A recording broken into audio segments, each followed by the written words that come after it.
All right, this is an example of an organic molecule, C2F4. And organic chemistry involves carbon-containing compounds. And what happens is that there are just a lot of different carbon-containing compounds. Since there's so many of them, they separate it into a different branch of chemistry. So if we look at the number, like silicon, silicon's in the same family, but the number of silicon compounds may be in the thousands.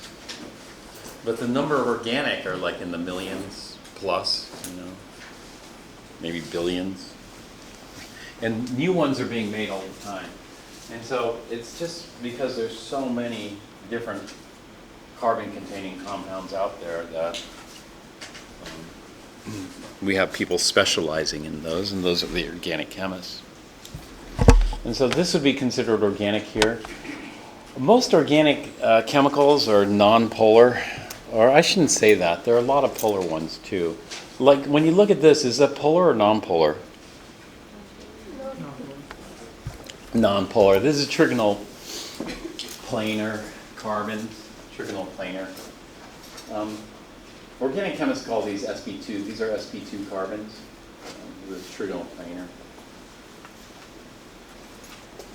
And the bond dipoles cancel one another out.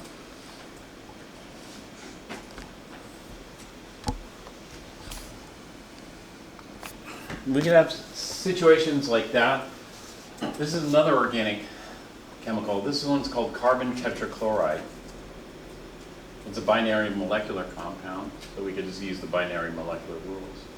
However, this one we can't use the binary molecular rules. This one has 3 elements.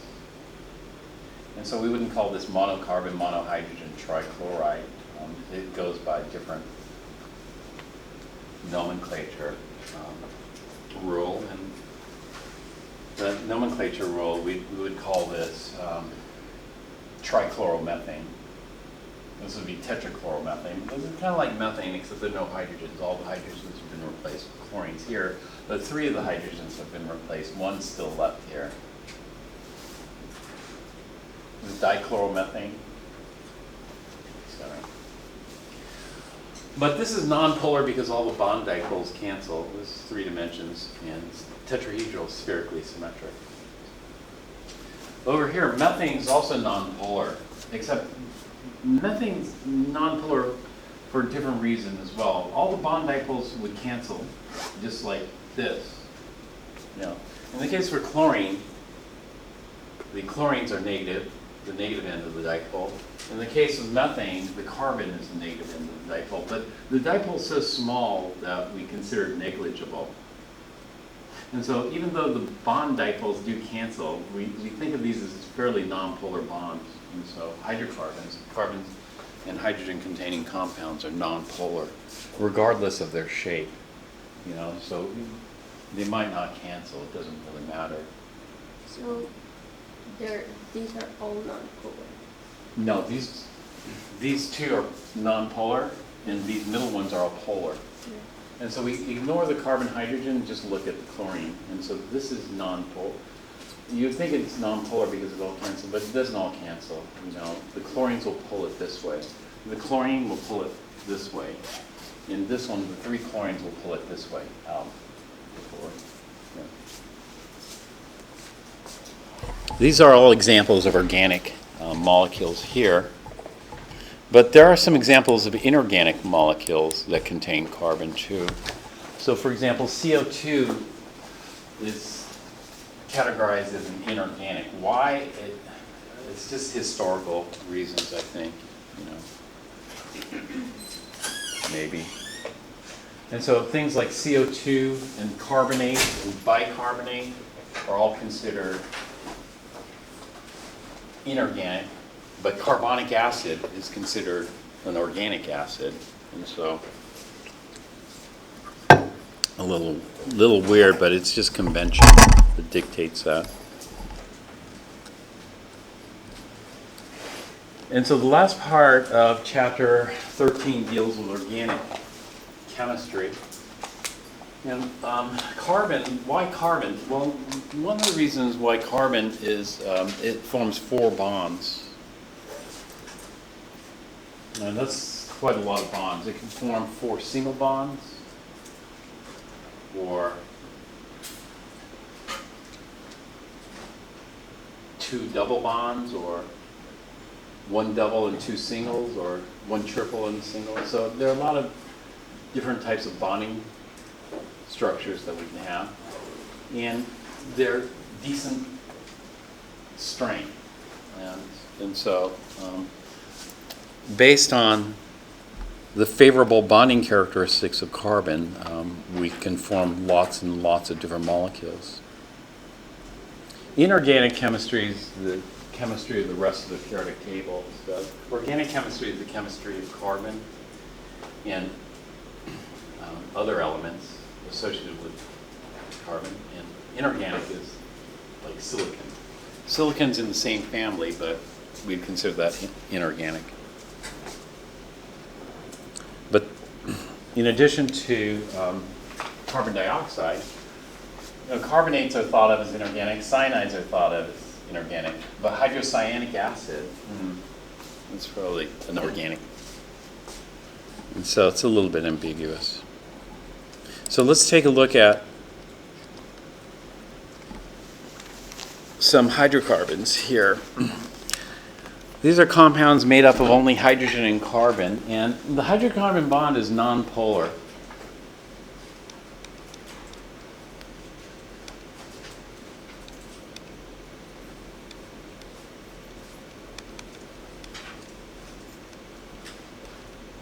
It has, very, very small polarity.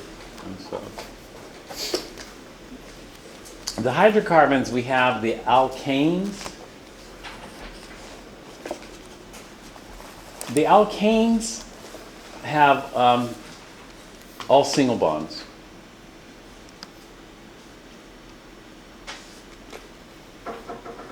And then we have the alkenes.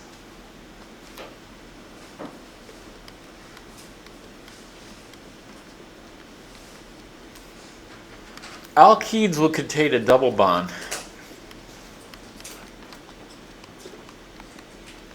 And then we have the alkynes. Alkynes will have a triple bond.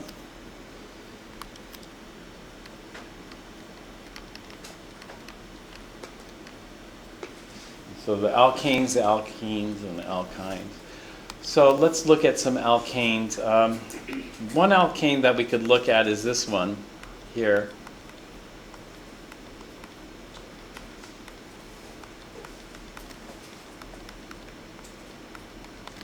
This one's called C2H6, and it has all single bonds.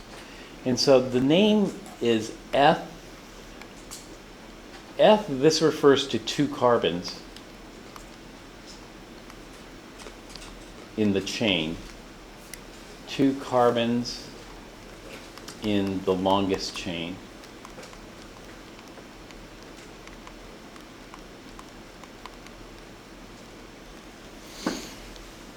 And we tack on the ending ane. Ane means it's an alkane, so we have all single bonds.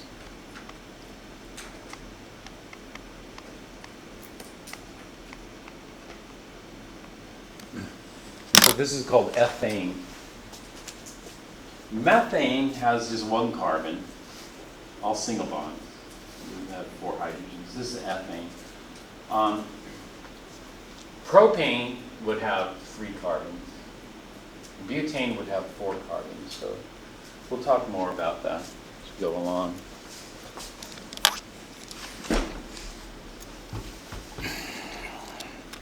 We have something called ethene. So if I have a double bond to the carbon, then I'll have 2 single bonds to each. So the total is 4 bonds, but we can't separate it into 4 bonds. We could separate it into 3. 2 2 singles and a double, 3 groups. So this is called ethene, C2H4. Eth refers to 2 carbons. Ene means we have a double bond. If we have a triple bond, then we can have only one more bond to carbon because the triple counts as 3. And this would be ethyne. Eth for 2 carbons, ine for a triple bond.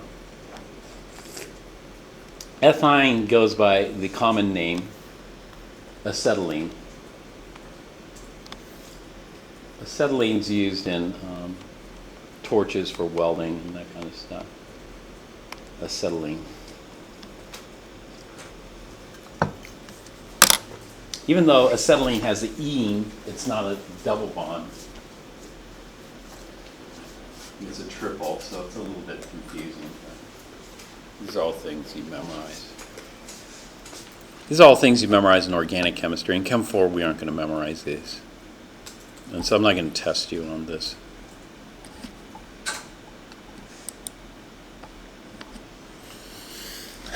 So one of the features of organic compounds is like carbon likes to form these chains. Here's a 4-carbon chain. Not only that, we can have branches in the chain. Here's a 3-carbon chain with a branch coming off. And then these chains can go on. For example, there's a 5-carbon chain up there. Pentane.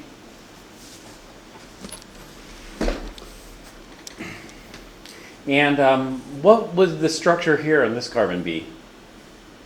This is butane. But refers to 4 carbons. And then ane, there's all single bonds. But when we look at the structure, it's tetrahedral, tetrahedral, tetrahedral, tetrahedral. All these carbons are tetrahedral carbons. Organic chemists would call it sp3 carbons versus trigonal planar carbons, which are sp2 carbons. And then we write things a certain way. Do you see what they're doing is they're putting the zigzag in the plane. And so if I look at the bonds here, the zigzag arrangement here, these are all in the plane. If these are all in the plane, then what happens is this one wedges out, this one gets dashed in. This is wedged out, this is dashed in.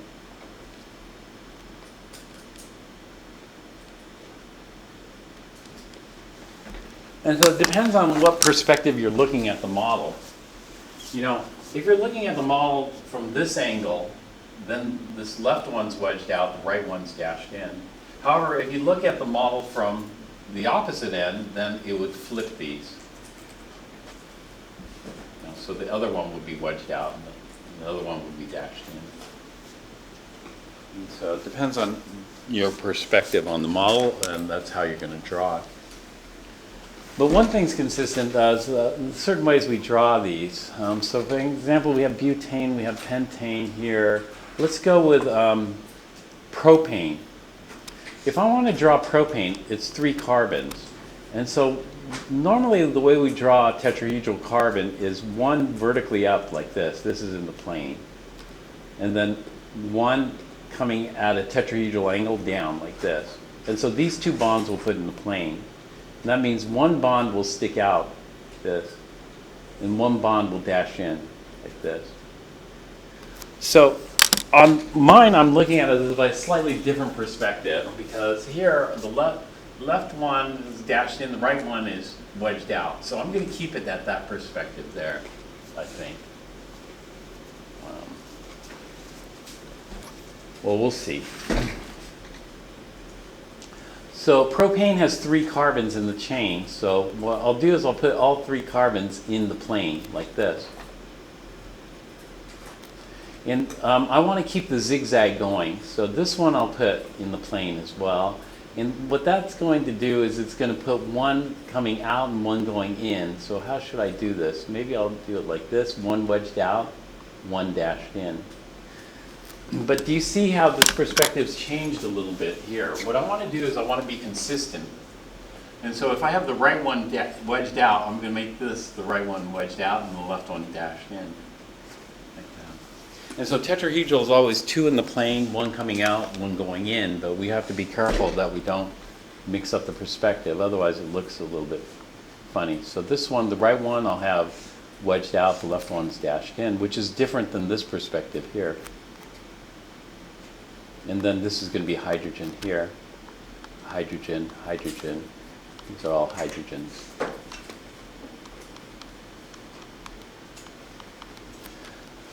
So this is prop, which is for 3 carbons, and ane because it's all single bonds. So this is propane, or C3H6, 368, 3H8.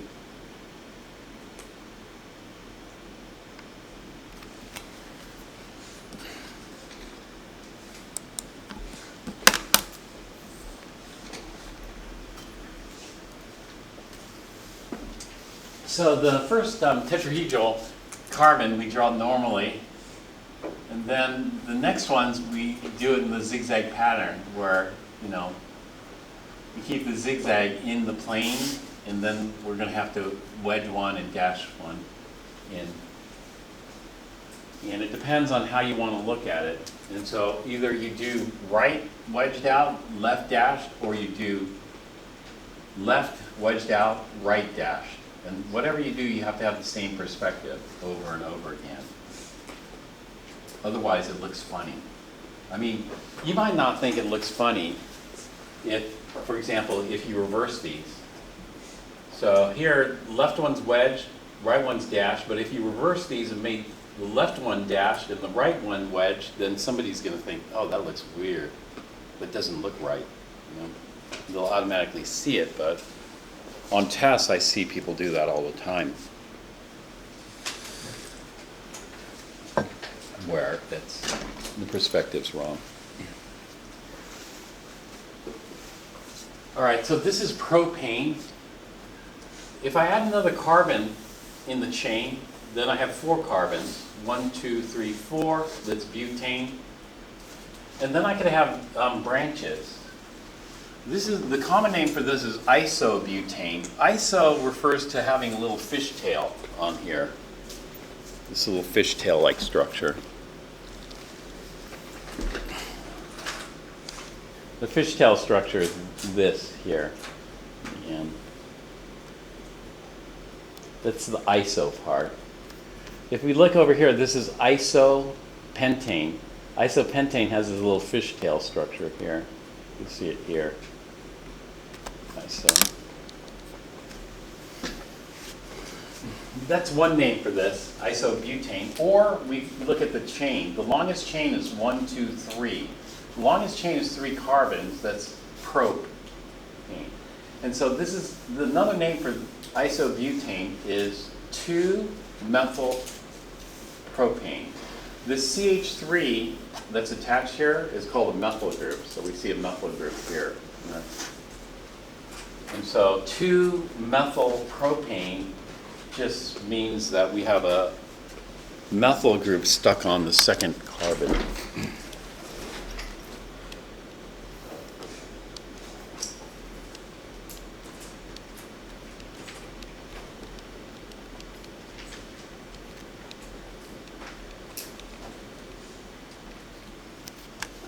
And so isobutane, if you take all 4 carbon atoms together, but the longest chain is in bute in this case. So it's the iso that clears that. The longest chain is prop. And then if we count it, 1, 2, 3, the second carbon has a methyl stuck on it. And methyl is just a CH3. We call it a substituent because it can substitute for hydrogen. Take one of the hydrogens off, you can substitute it with a CH3. This is called the methyl substituent, or methyl group.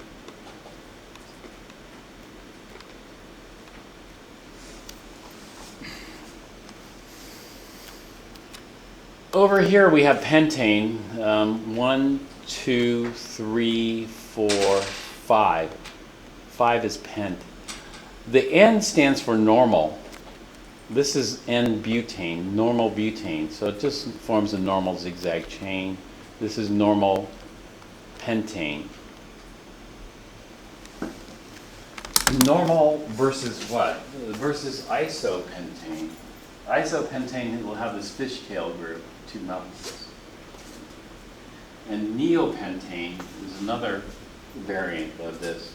This is a total of 5 carbon atoms, but they're arranged in this kind of tetrahedral. And so I have a tetrahedral arrangement of methyl groups here forming this sphere, this ball, in neopentane.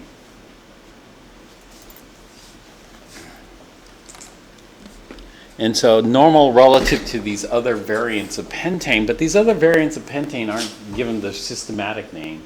So for example here, if I look at this, what's the longest chain of carbon atoms here? Is it these 3? No, it's these 4. So 1, 2, 3, 4. So can you think of another name for this? Yeah, butane. And we'd have 2 methyl butane. This would be called 2-methyl because the methyl group could be on 2. What if I put the methyl group on carbon 1? If I put the methyl group on carbon 1, that makes a 5 carbon chain, which would be pentane. But I could also put the methyl group on carbon 3. So that would be another variant of this, right? However,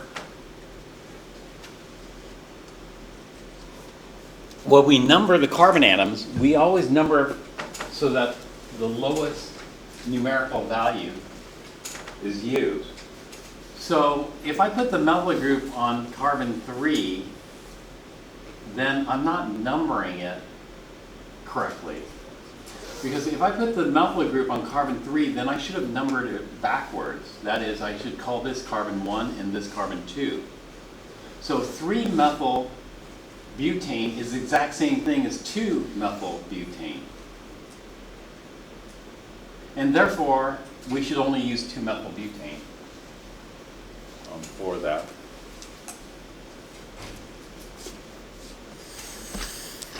If you look at this bottom molecule, another name for neopentane is what?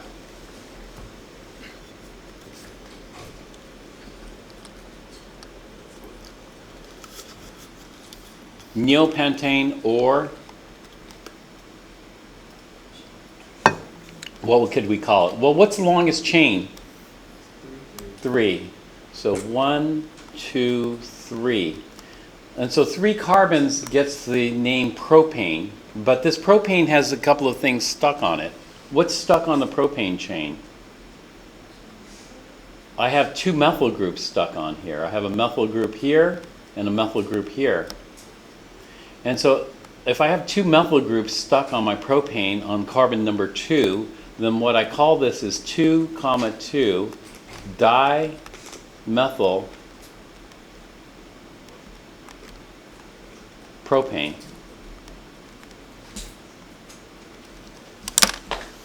Dimethyl means I have 2 methyl groups stuck. And where are they stuck on? They're stuck on, one of them stuck on carbon 2, and the other one's stuck on carbon 2. So this is why it's 2, 2. Both are stuck on the same carbon, the middle one here. And so we call it 2,2 dimethyl propane.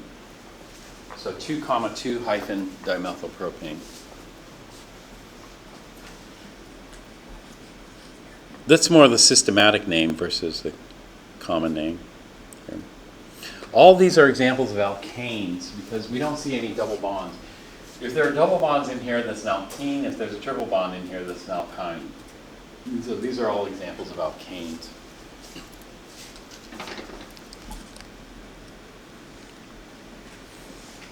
Okay, those are hydrocarbons. Then we're going to look at alcohols. Alcohols are, unlike hydrocarbons, hydrocarbons are all non-polar. No matter what the shape is, you know, even if things cancel, they don't cancel. These are non-polar because the HC bond is fairly non-polar. And so you might not think the dipoles will all cancel out unless it has a symmetry like this, you know, or some of the others.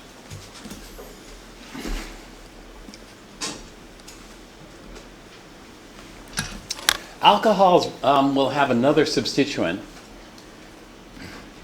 This is called the hydroxyl group. The hydroxyl group will attach to the chain as well.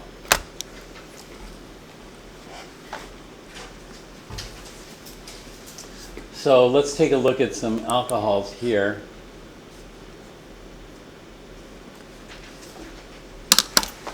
This one is called methanol.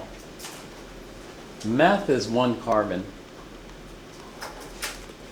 And ane is no double bonds or triple bonds. All is alcohol, or the hydroxyl group. These are single bonds, the ane. And so here, if I look at methanol, I have one carbon, and it has a hydroxyl group stuck on here. The carbon here is tetrahedral, show like that, but the hydroxyl group is not tetrahedral. What is the hydroxyl group's molecular geometry? Or shape? It's bent. But its electron group geometry is actually tetrahedral. So let's draw this one out a little bit more. So if we were to draw methanol, I would draw it like this.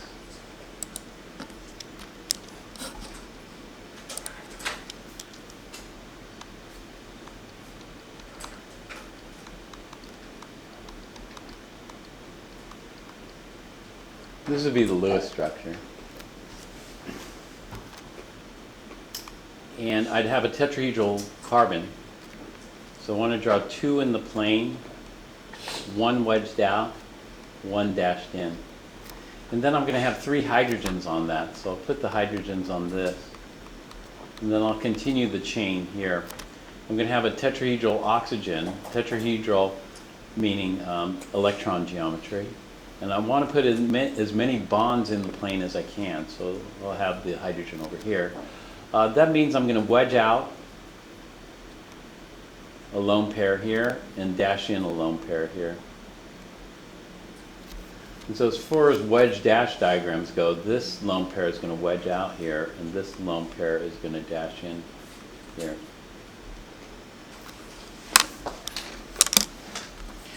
And so it kind of looks like the alkane structures we drew earlier, except rather than having a hydrogen, I have a lone pair wedged out. And rather than having a hydrogen dashed in, I have another lone pair dashed in, like that. So this is called methanol. There's another name for methanol, and that is, it's based on this. What do we call this group, CH3? Methyl. And so the other name for this is methyl space alcohol. So methanol is called methyl alcohol as well.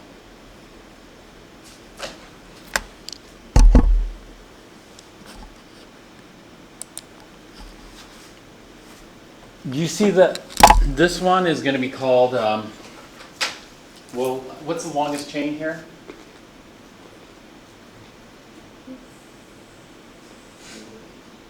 Four carbons, which is bute. So this is bute. Any double bonds? No. Any triple bonds? No. All single bonds. So this is butane. And then it has an alcohol here. And so this is called butanol. Now, is that alcohol on carbon 1 or on carbon 4?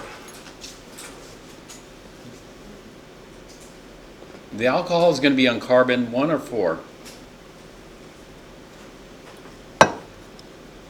And so we have a choice here. We can number the carbons like this. 1 left to right, 2, 3, 4. And so this could be called 4-butanol or butane 4-ol. Or we could number it 1, 2, 3, 4. So should we go with the red numbering system or the blue? We got to go with the blue. So the red numbering system is wrong. And the reason is because we want it on the lowest number. So this is just 1-butanol or just normal butanol. 2-butanol or butane 2-ol would have the alcohol on carbon 2. Is there such thing as 3-butanol? No, there wouldn't be such thing as 3-butanol because it would be exactly the same as 2. Uh-huh. I think it's all apart between like an alcohol group versus like an acid. Since they're often, like the hydrogens often both attached to an acid. Yeah. How can you tell the difference between an alcohol and an acid? Both alcohols and acids have a hydroxyl group. But in acids, the hydroxyl group is attached to a trigonal planar carbon atom with a double bonded oxygen. Actually, we're going to look at that shortly, so we'll see it, the structural difference there. So can an alcohol only have a single bond? Mm-hmm. Yeah, basically. So an alcohol would be a bridging oxygen with a hydrogen here. These are called ethers. And ethers are going to have a bridging oxygen with 2 carbons attached to it, like this. This would be called diethyl ether. It's diethyl ether because on both sides we have an ethyl group. An ethyl group would be a methyl and what we call methylene here, CH3CH2. CH3CH2 attached, that's an ethyl. We have 2 of those. These are going to be all tetrahedral EPGs, or EGGs, or EGs. But this will be tetrahedral Mg, bent Mg, tetrahedral shape. Over here, what's this group called? CH3, methyl. And this big one over here is called a phenyl group. These are all these are all trigonal planar carbons here. So this is a flat ring. And this is called phenyl. And so this ether would be called methyl phenyl ether. Named after the substituent groups attached to the ether.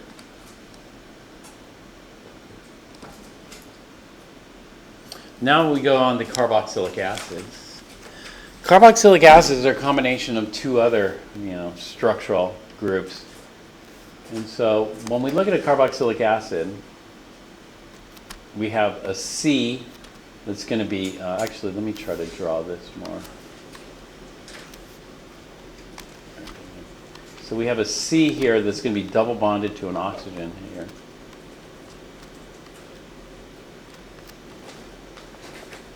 And this is trigonal planar.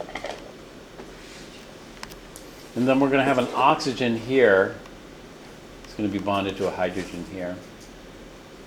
And in this case, I'm just going to wedge the right, dash the left.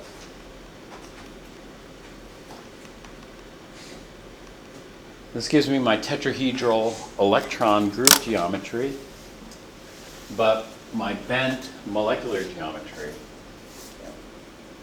Tetrahedral group geometry because of the lone pairs. So this is the COOH group. The oxygens aren't actually bonded to one another. It looks as if they're bonded to one another based on the formula, but they aren't.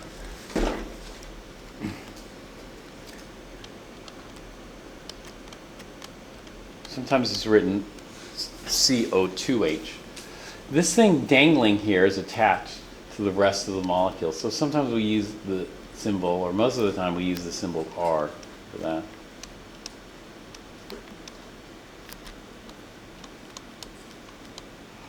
If R is equal to H, then we have the simplest acid here.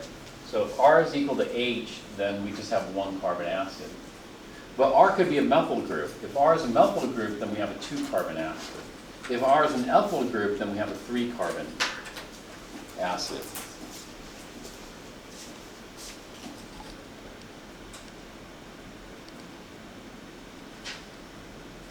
So let's look at that here.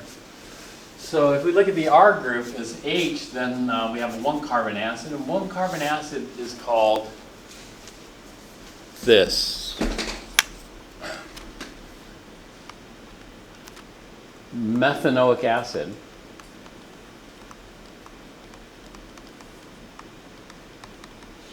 Meth, because it's 1-carbon chain. Ane, there's no double bonds. Oic, no carbon double bonds. There is a carbon-oxygen double bond, but that's part of the acid part. And so methanoic acid is this. Its common name is formic acid.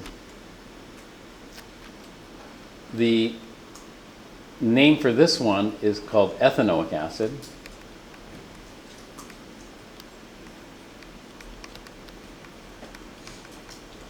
F, because we have 2 carbons in the chain. Ane, there's no double bonds, carbon-carbon double bonds. Oic acid is the carboxylic acid, or the COOH group here. And so there are different ways of writing the formula. One is condensed structural, HCOOH. The other way is this: 1 acidic hydrogen, 1 non-acidic hydrogen, and carbon and oxygen. This is the condensed structural formula. We have a methyl group attached to our carboxyl group, or HC2H3O2, acetic acid. How many carbons in this acid over here on the right?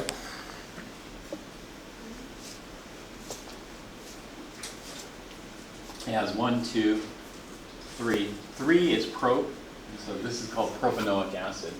Here.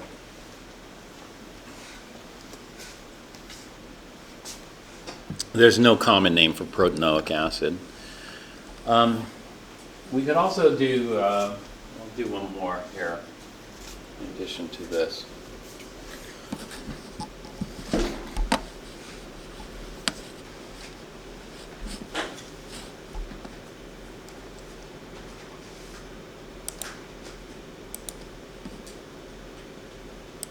One thing about carboxylic acids is they all smell. They have a strong odor. So vinegar has a strong odor. Do you like the smell of vinegar? I never thought much about vinegar, but I was looking at, I didn't know what barbecue sauce was made out of, so I looked up the ingredients for barbecue sauce. You know what barbecue sauce is made out of? Ketchup and vinegar. So I thought, oh, I do like eating vinegar. So I like barbecue sauce. Anyway, but you probably don't want this butanoic acid. Butanoic acid occurs in your stomach, and you might have smelled it before. It's also called butyric acid. Have you smelled that? It smells pretty bad. It's usually it's like vomit. If you smell like butanoic acid, you probably can smell it and vomit. Okay, so let's go ahead and do it. How many carbons? 4. So I'm going to start off the chain the same way as always. Just draw one vertically like this. So I need a chain of 4. So we'll start off with 1 tetrahedral carbon here. Try to draw it. Okay, and I'm going to have an H and an H and an H. So this is what we call what type of group? A methyl group. And I'm going to zigzag this with the carbons here. So zig, and then another carbon here, zag, and then another carbon here, zig, zigzag kind of thing here. All these are in the plane. So when we have another tetrahedral carbon like this in the plane, then that means one has to wedge out. And so I'm going to make the right wedge out, and the left I'm going to dash in. And so these are going to be bonded to hydrogens here. And this one up here is the same. I have 2 in the plane. That means one has to wedge out, and the other has to dash in. So I'll put the hydrogens here. Now this carbon here is with the carboxyl group. And so I need to draw it something like this. So all the zigzagging is in the plane, and that means one lone pair on the oxygen has to wedge out, and the other lone pair is going to dash in.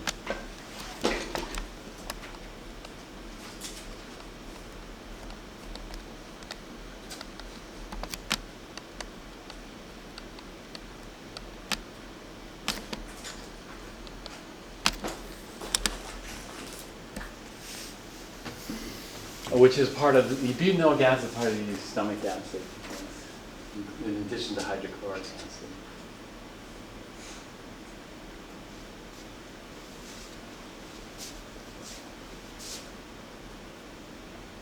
When we name the carbons or number the carbons, you know, this would be carbon 1 here, 2, 3, 4.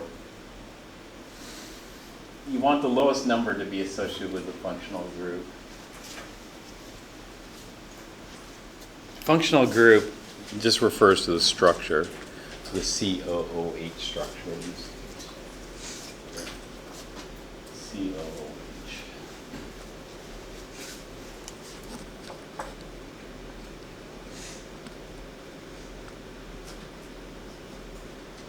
Carboxylic acids are weak acids. One of the chemical properties of a lot of organics is that you can burn them, combust them.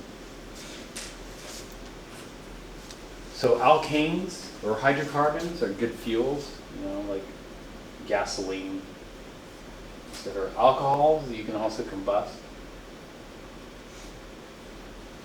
Carboxylic acids you can combust, especially if these hydrocarbon chains are long enough. And so this is kind of like propane, except one of the hydrogens has been substituted for this. So it should burn like propane does. However, it's not going to be as good because of this. This carbon's not as electron rich. But this also has other chemical properties. One of them, it's an acid, so it can react with bases.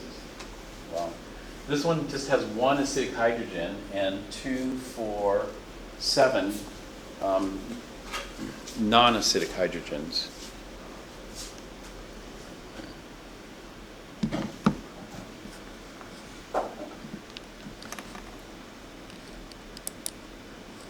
So that gives different ways of writing these out. You know.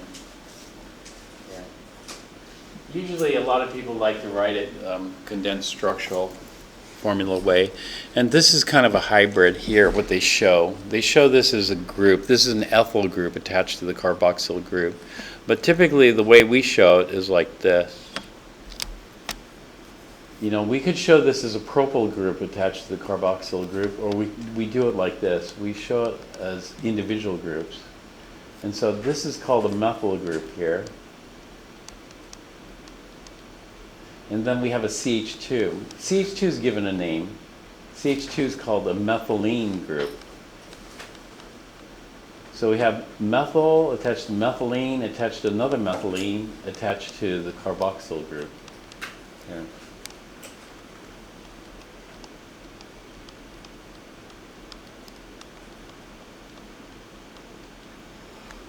And so we could just build up longer and longer chains by adding more methylene. So here we have 2, we could add a third methylene, a fourth methylene, a fifth methylene, and just extend the chain longer and longer. So a lot of the fatty acids are long chain carboxylic acids. So some of the fatty acids will have 20 carbons in the chain or more. Sometimes the fatty acids will have a double bond in there. When they have a double bond, the acid is referred to as unsaturated. It's unsaturated with hydrogens. When you have a double bond, like say I want to put a double bond here, then I can't have 5 bonds to a carbon. The max number of bonds I could have to a carbon is 4. So if I put a double bond here, I have to get rid of 2 hydrogens.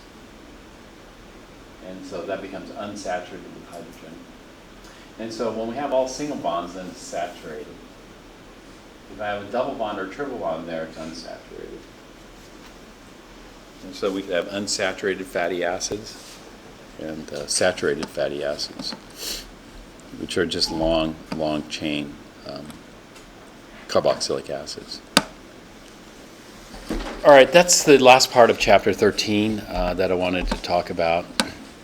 Let me save this.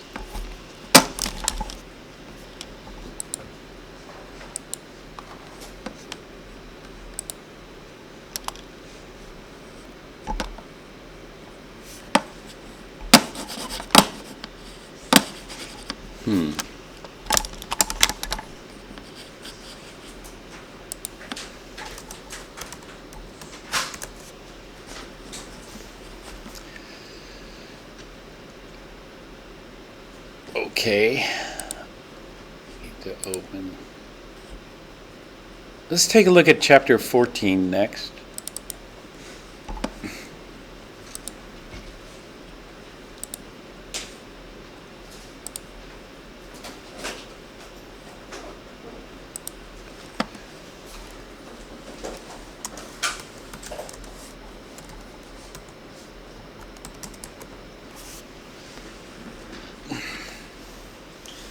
Chapter 14, we're going back to gases. Do you remember Charles' law? Those? Yeah. Okay, we're going to look at gases now again. And so this is gases part 2, and we're going to look at a new law. Actually, this new law is just a composite of all the old laws that we dealt with, except for one which we haven't really talked about yet. This is the ideal gas law. The ideal gas law starts with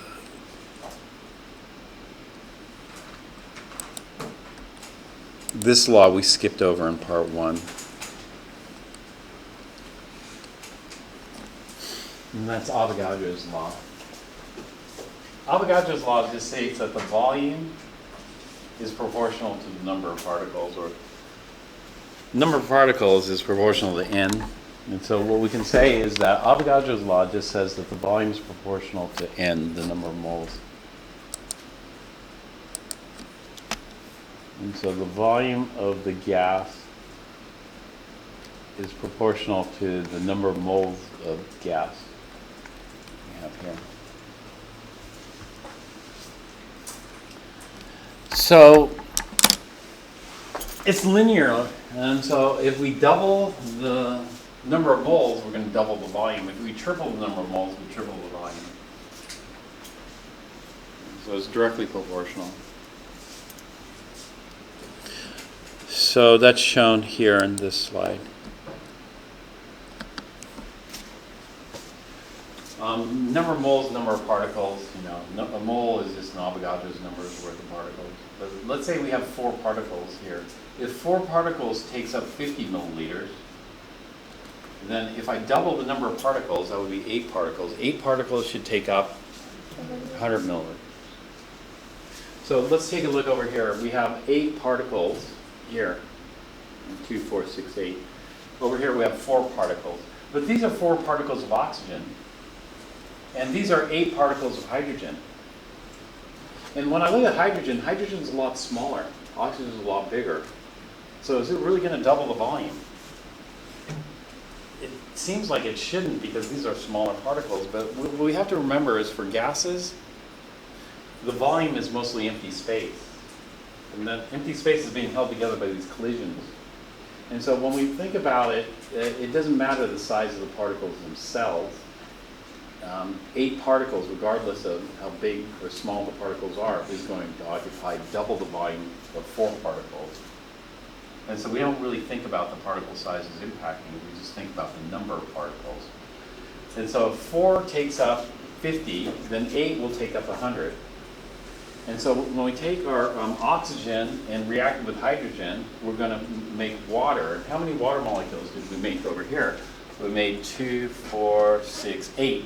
8 water molecules. 8 water molecules will take up 100. And so we don't care about the size of the particles themselves. We just care about the number of particles. That's it. And so this brings us to the easiest application of Avogadro's law.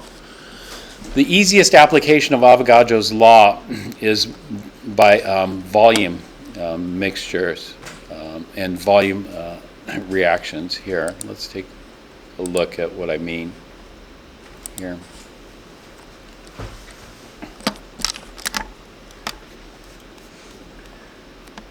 So N is proportional to volume, or volume is proportional to N. And so I know I need 2 moles of hydrogen to react with 1 mole of oxygen to form 2 moles of water. Okay. Now, normally the water is going to be liquid, but I'm going to make the water gaseous water because initially it'll be gas and then it'll cool down, condense into a liquid. But when I look at this, this is the mole ratio. The mole ratio is 2 moles, 1 mole, 2 moles. But Avogadro's law says the mole are proportional to volume. So what we can get is we can get the volume ratio as well. So, so the volume ratio would be whatever volume we want. So we could say 2 liters of hydrogen gas will require how many liters of oxygen gas? 1 liter. And how many liters of H2O gas are we going to form? 2 liters. And so we can get the mole ratio and we could get the volume ratio.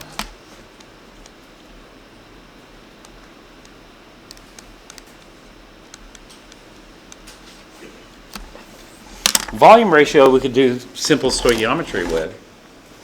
So the simple stoichiometry would be something like this. I have 50 liters of hydrogen gas. How many liters of oxygen gas do I need to react with it? 25. See, that's simple stoichiometry. And it's a simple stoichiometry that we could do using Avogadro's law. But there's one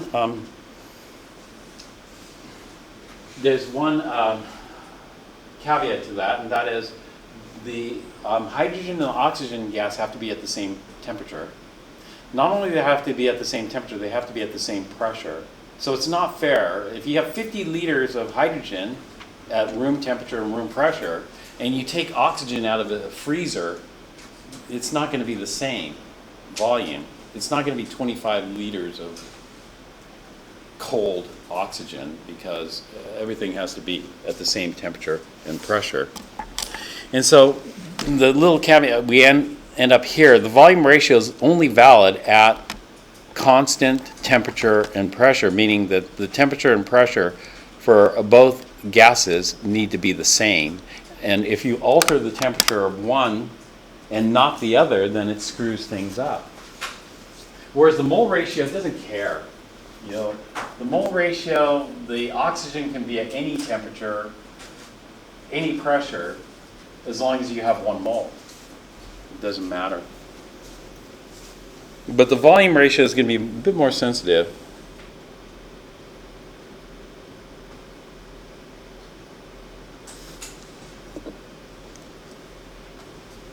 And you know this because if you go buy a liter, let's say you go buy a liter of helium, you know, how much helium are you getting? Oh, I'm getting 1 liter. But what if somebody sold you an empty 1 liter tank? Empty meaning you only have 1 atmosphere, you know. Normally when you buy helium, commercially you'd get 20 atmospheres of helium gas, you know, in the same volume. And so, you know, volume is tricky in that sense.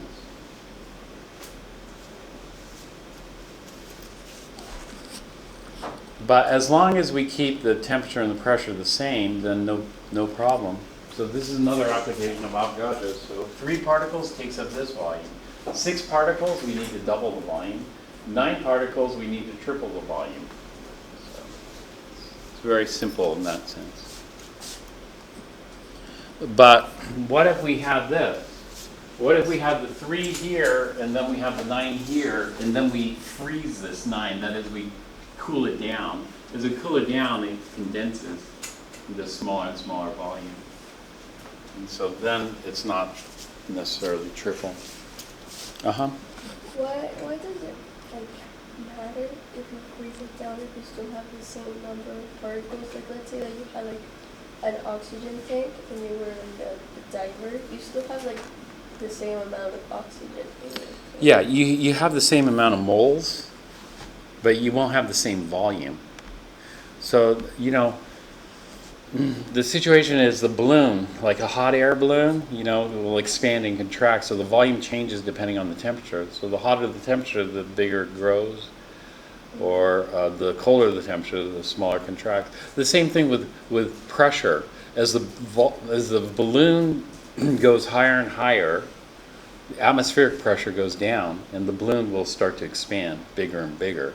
And so with volume, but the amount of gas in there is the same. Nothing's changed.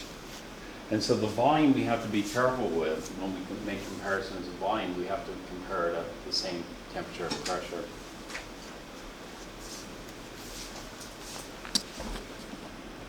Okay, that's Avogadro's. We're going to come back to Avogadro's in a minute.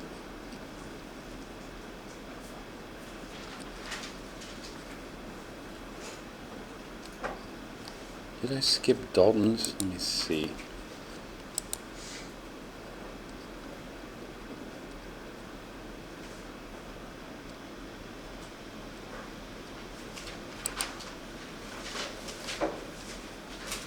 No, I guess I didn't. All right, so what we're going to do is we're going to combine the earlier gas laws. The earlier gas laws of Charles, we had the experiment volume is proportional to temperature.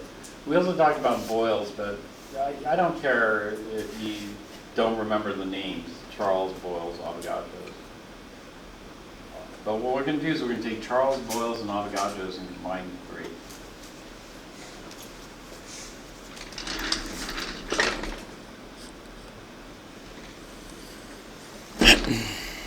And when we combine the three, we're going to end up with this.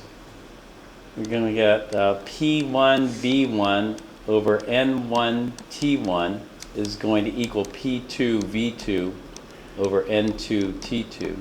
This is equal to a constant here. So we came up with the combined gas law. Now this is the modified version of the combined gas law. And this constant we label R. This R is different than the R I used earlier. The R I used earlier was called the rest of the molecule. This R is the gas constant R. Most people will memorize it to 4 sig figs. Your book uses it to 3 sig figs, but you need 4 sig figs for Chem 1A. So we memorize this one, and it's 0.08206 liters times atmosphere divided by mole Kelvin. Liters atmosphere per mole Kelvin. So the ratio is fixed. So we could change it. We could change the pressure, but the ratio has to stay fixed. So if we change the pressure, the others have to compensate to maintain the same ratio. We could change the volume, etc. Do that. And so this is the combined gas law, or the universal gas law here. What we're going to do is we're going to multiply both sides by NT. If we multiply both sides by NT, we get this equation. PV equals nRT.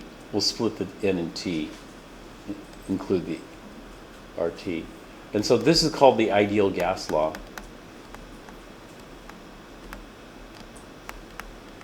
Some people call it the Pivnert equation, for PV equals nRT, Pivnert equation. And we can generate all the simple gas laws by solving for R.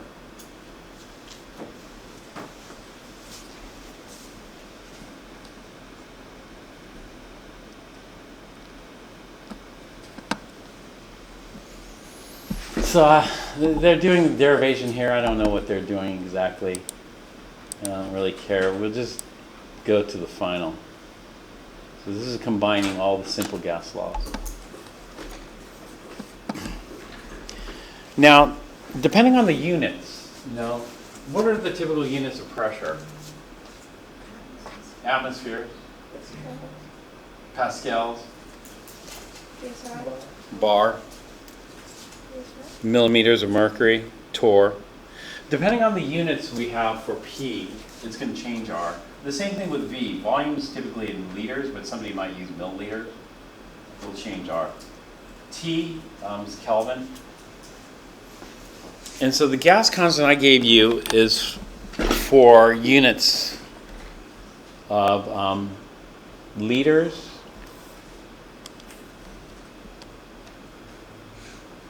and then atmospheres, moles, and Kelvin.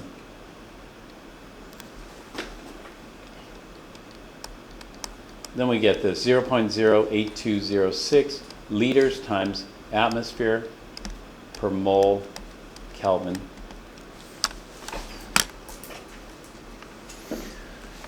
If we decide to use torr, then we have to use a different number here. But I don't want to memorize a different number. You know, I only want to memorize like one R value and then convert everything else to the proper units. So let me show you an example of that.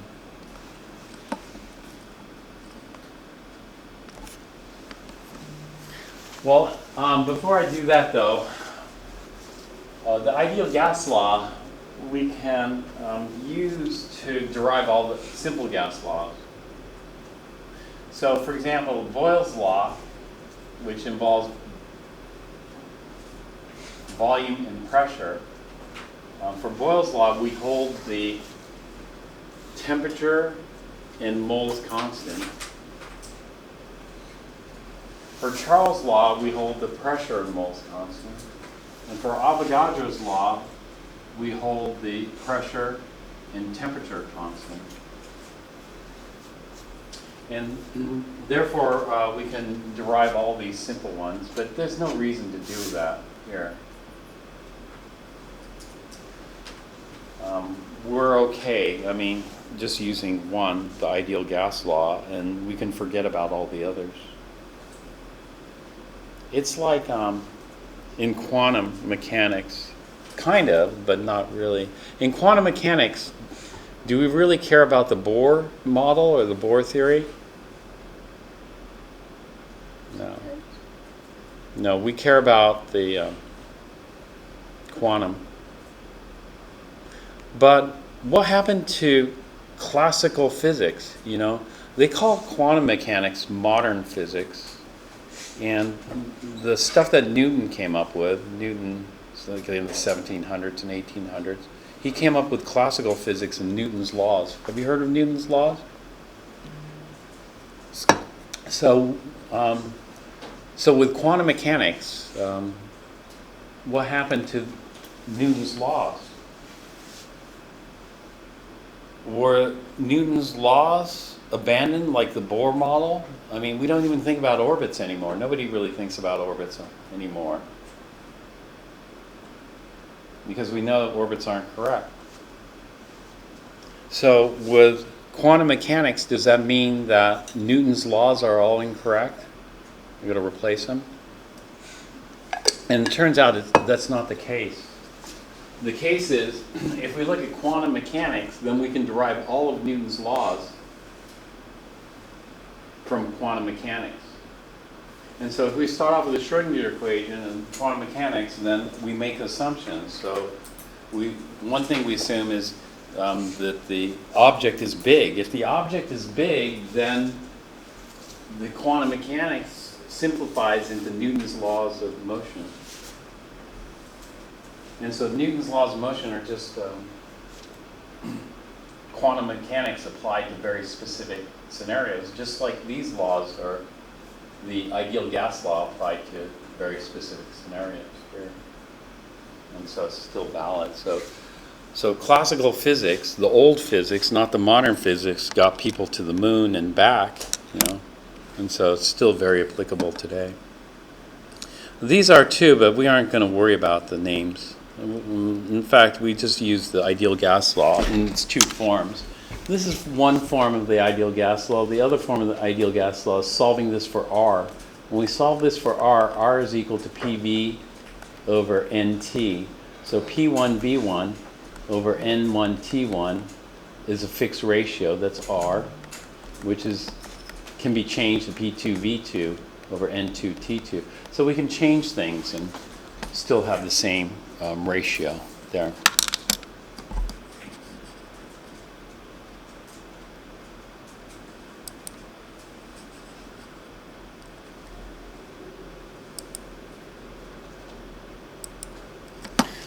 Okay, so let's take a look at application of the ideal gas law. A 0.1000 mole sample of helium is placed in a piston and heated to 25.00 degrees C or 298.15 Kelvin. The volume is adjusted to 4.600 liters and the resulting pressure is measured at 0.5319 atmospheres.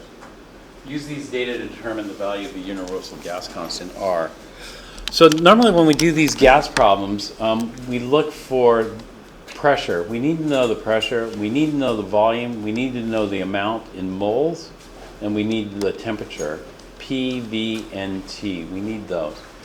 And so in this case, we're given P, which is 0.5319 atmospheres.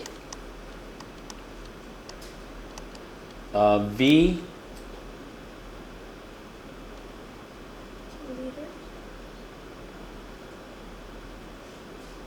you see it? Oh, 4.600 liters. N,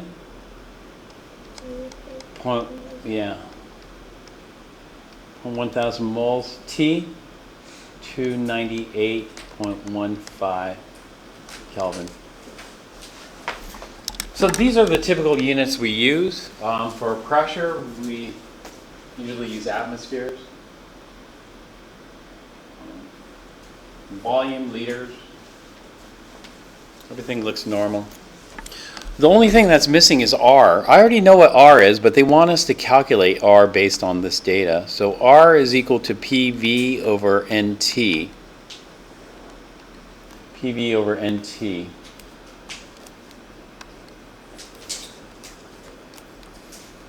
And so let's just plug the numbers in, 0.5319 atmospheres. Volume at 4.600 liters. N at 0.1000 moles. And T at 298.15 Kelvin.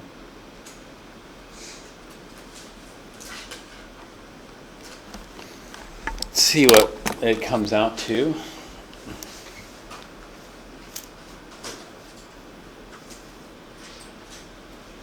Point 5319 times 4.6 divided by 0.1 divided by 298.15,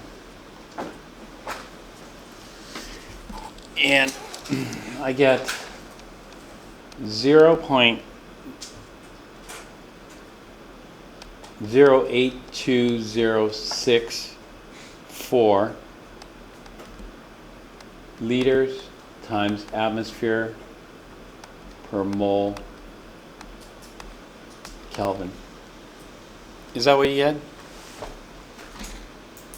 So we're only allowed 4 sig figs, so I'm going to round this to 0.08206. Liters times atmosphere divided by mole Kelvin.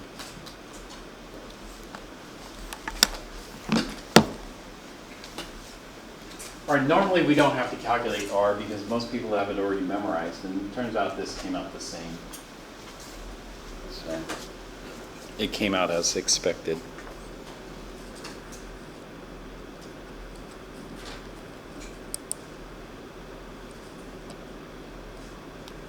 So this is an example of a plug and chug. Plug and chug. Application of the ideal gas law. And so this first bullet point here, if all but one variable is unknown in the ideal gas equation, then use algebra to find it. So first we solve the equation for the desired quantity, next we substitute. And so if we were missing the volume, we just solve the equation for volume and substitute pressure, etc. And then we have variation. So this is standard calculation, this first bullet point. The second one here is variations of this. One variation is molar mass calculation. So let's talk about that. However, I don't derive it like they do here.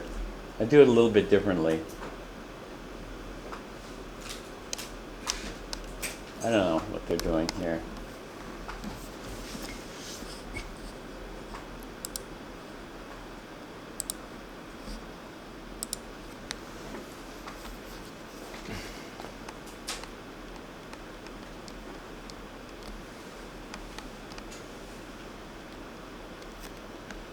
The molar mass is defined as the mass over the mole.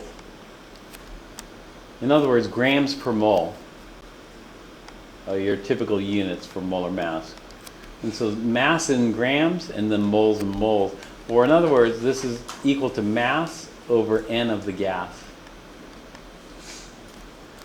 And so we need to know the mass of the gas and how many moles of gas we have. And so this is one way we can calculate it. But what we want to do is we want to look at alternate ways we can calculate too. And so the molar mass is going to equal the mass over N, but N is equal to PV over RT. And so what we're going to do is we're going to substitute it back into the equation. So we're going to get the mass divided by PV over RT. And then we're going to end up with mass, I'm going to invert and multiply, times RT divided by PV.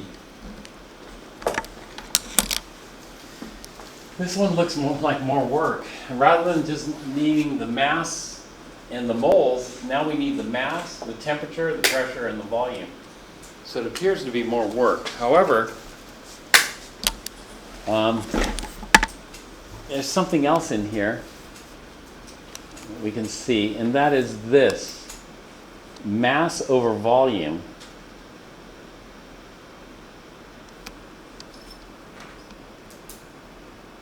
Mass over volume is going to be in the units grams per liter, which is equal to the density of the gas. So what we can do is we can relate this to the density. We'll just say D, capital D, for the density of the gas, times RT over P, etc.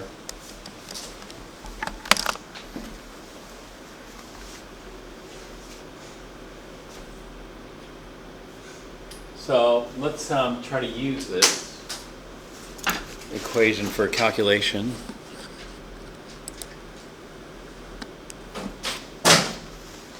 What is the pressure in atmospheres in a helium-filled 0.77 liter balloon if it contains 1.0 grams of gas at 22 degrees C?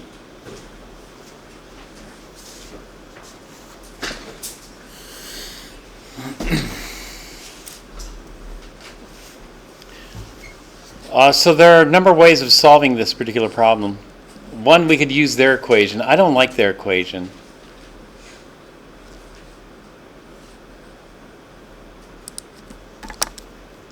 So I don't particularly like that equation there.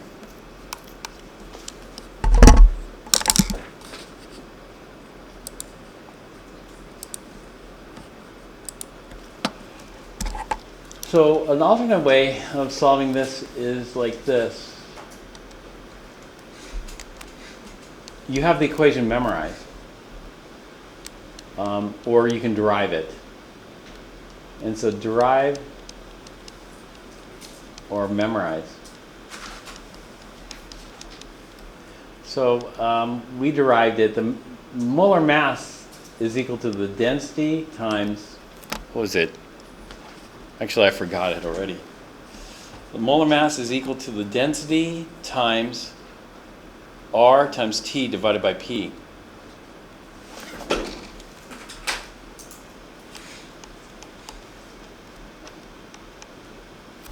So what do we need? We need the density, the temperature, and the pressure. I already have R memorized. We don't need that.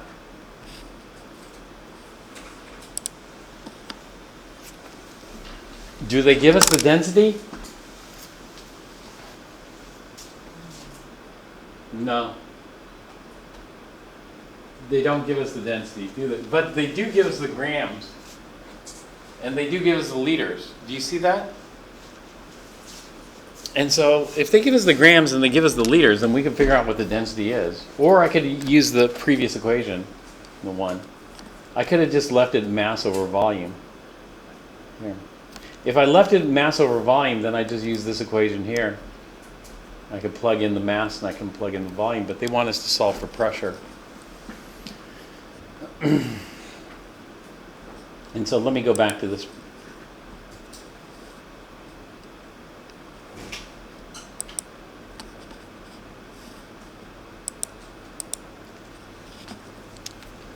So the density of the gas is equal to 1.0 grams divided by 0.77 liters.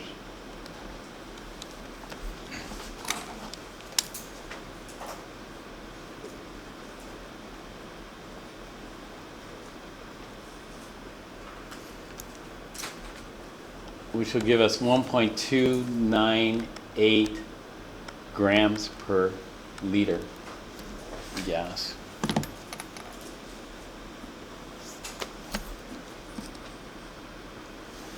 All right, the unknown is pressure. That's what I'm solving for. So I can use this equation. The pressure is equal to the density times RT divided by the molar mass.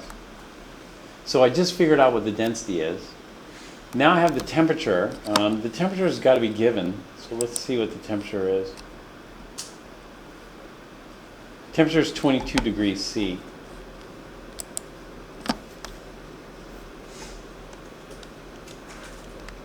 Or 295 Kelvin.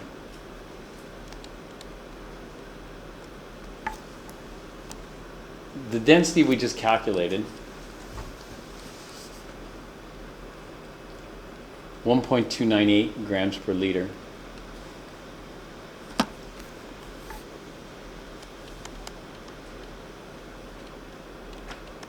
We're only allowed 2 sig figs here, I think. Let me check that. Yeah, there are only 2 sig figs here. And there are only 2 sig figs here, so we'll have 2 sig figs in our answer. So 1.3, but I'm going to carry extra digits to minimize rounding here. What am I missing? R? Well, I know what R is. And the molar mass. Do they give us the molar mass in the problem?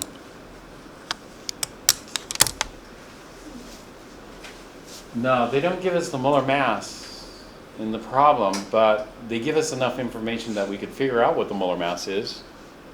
How so? They tell us what the gas is, and the gas is helium. And the molar mass of helium is the 4 sig figs. Okay. The molar mass of helium is 4.0026, but I'm going to round it to 3 grams per mole. 4.003 grams per mole. And so now I have everything. So I'm just going to plug it in here. 1.298 grams per liter. R is 0.08206 liters times atmosphere per mole Kelvin. T is 295 Kelvin. And the molar mass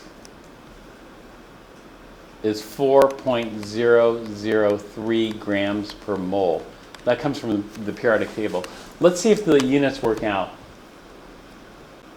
So the grams here cancel the grams down here. The liters down here cancel the liters up here. The moles cancel.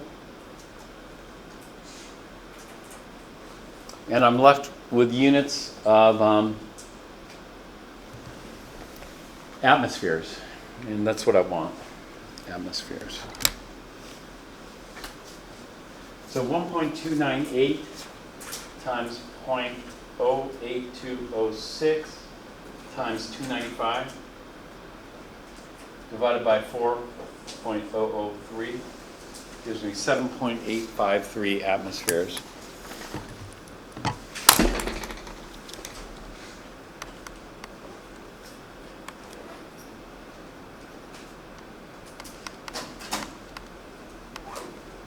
I'm allowed actually, how many stick figs am I allowed?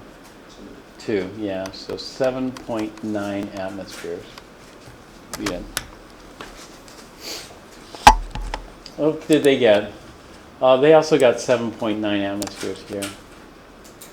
We got the same.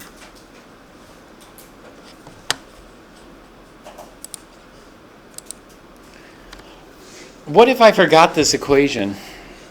Could you derive it? Yeah. One way is you could derive it, but we have an alternate way. In the alternate way, if you don't remember the equation, we could do it using dimensional analysis.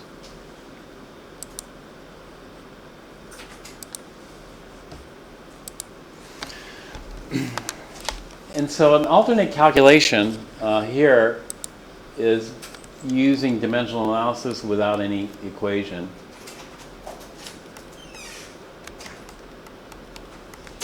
dA for dimensional analysis without any equation.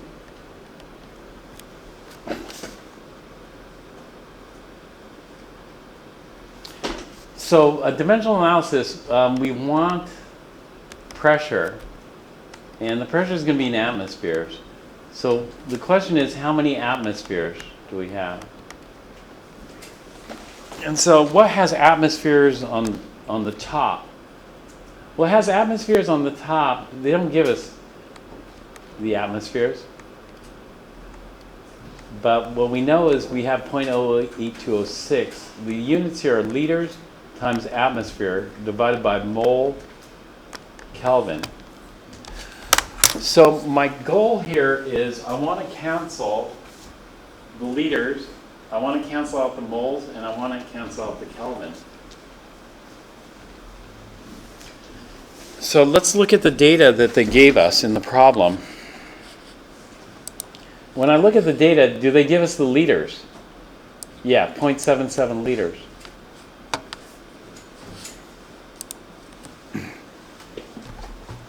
And so what I need to do is I need to cancel that out.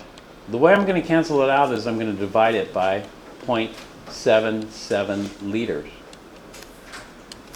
And so that means the liters cancel out the liters here.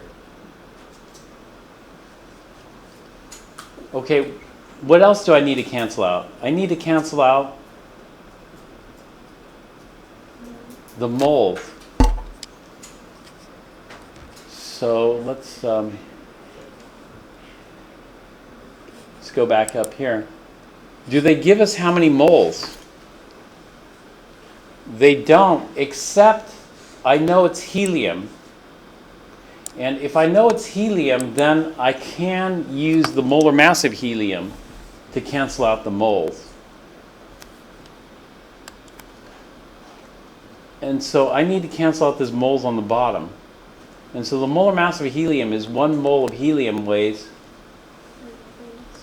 4.003 grams. And so the moles cancel out. But I have a problem here because now I have grams I need to cancel out. But they give us 1.0 grams here, so that means I could cancel it out by multiplying it by 1.0 grams of helium. And so the grams cancel. And I'm left with atmosphere. And so let's just try this one. So 0.082. Oh, the Kelvin. I forgot to cancel out the Kelvin. How can I cancel out the Kelvin? I'm going to multiply, actually. I'm going to multiply by 295 Kelvin. So that the Kelvin down here cancels out the Kelvin up here. All right, let's see if it worked. So 0.08206 divided by 0.77 divided by 4.003 times 295. And I get 7.84 7.5 atmospheres or 7.9 atmospheres. So in this, we took an entirely different strategy. Here, there's no equation. I just used dimensional analysis to figure out the equation. This is the equation. It'd be R divided by B divided by the molar mass times the mass times T. That's the equation. But I get 7.9 atmospheres, which is the correct answer. And the strategy here is not to come up with an equation. So I don't care what the equation is. The strategy is to cancel out the units. So that's all I did, was to just try to get the units to cancel. And they gave us the correct answer here.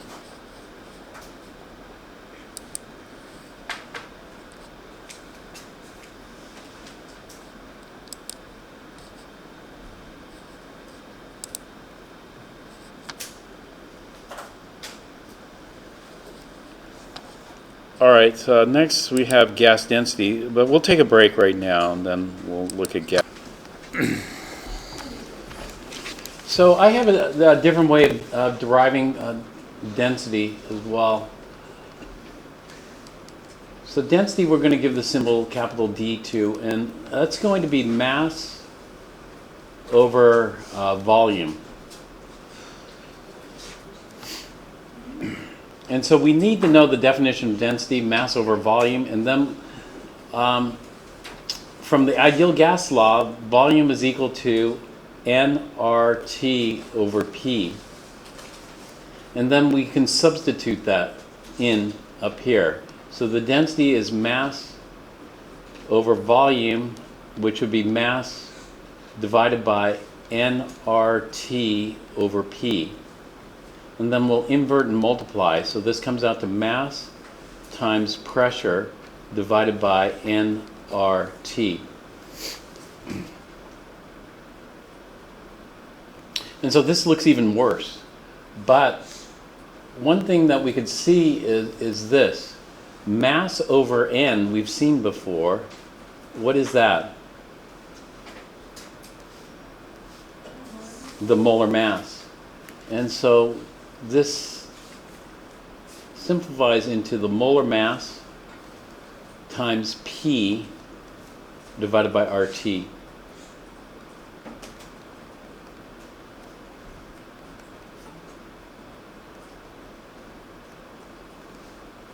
And so the density is equal to the molar mass times P divided by RT. This is a very useful equation because this allows one to calculate the density at any temperature and pressure, as long as we know what the gas is. So we need to know the molar mass. So for example, helium. If I want the density of helium at any pressure or any temperature, I just plug it in here. The other thing is it must stay a gas at this temperature and pressure.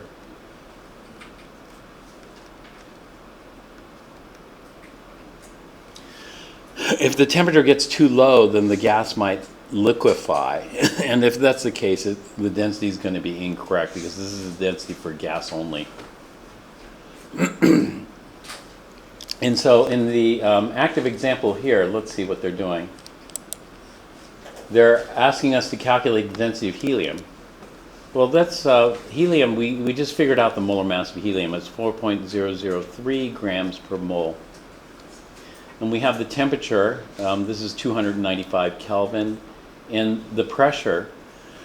Now, I don't want to memorize a whole bunch of different R's. And so this is R, but it's with different units. This is R and torr. I don't like that. I just want to memorize one R and be done with it. And so the density is equal to the molar mass times P divided by RT.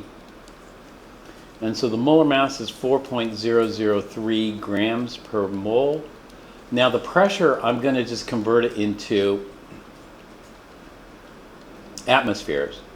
And so the conversion is 1 atmosphere is equivalent to 760 torr. Let me blow this up. So I can fit it in here. 760 torr. So the torr cancel, that leaves me with atmospheres, divided by R. This way I don't have to memorize this value of R, which I don't want to memorize that value of R. So I'm just going to use 0.08206 liters times atmosphere per mole Kelvin. And then the temperature in Kelvin is 295 Kelvin. And so we could figure out the density of helium at 22 degrees C and 744 torr, less than an atmosphere. And it comes out to 4.003 times 744 divided by 760 divided by 0.08206 divided by 295. And I get a density of 0.1618 grams per liter. And so let's see, make sure the units work out. So the moles cancel here. The atmospheres cancel here, the torr cancel here, and the Kelvin cancel here. And that leaves me with grams per liter, which is what I want, grams per liter.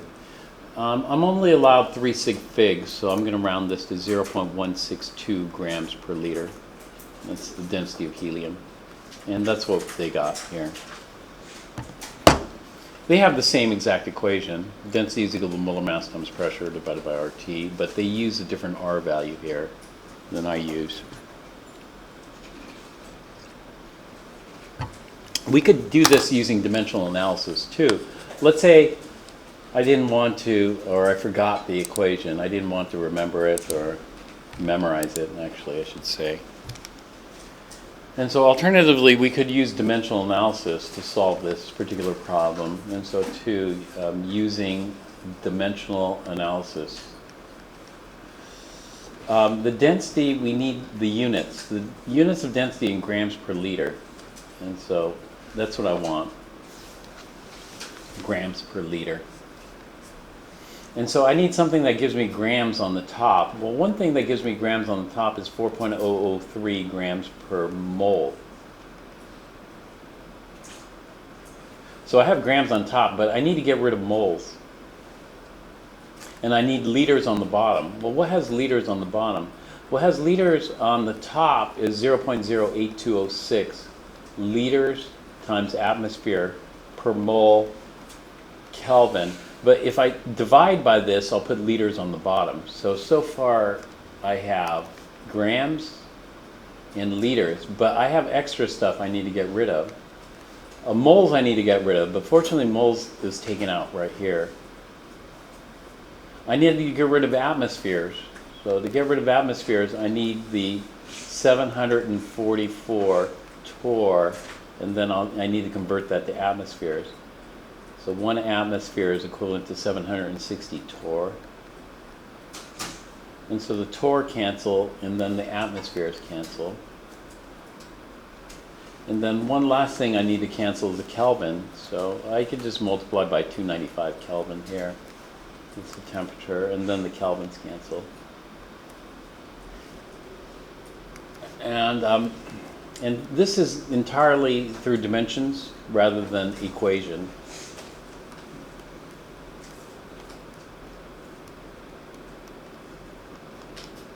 And I would end up with the same answer. 0.162 grams per liter.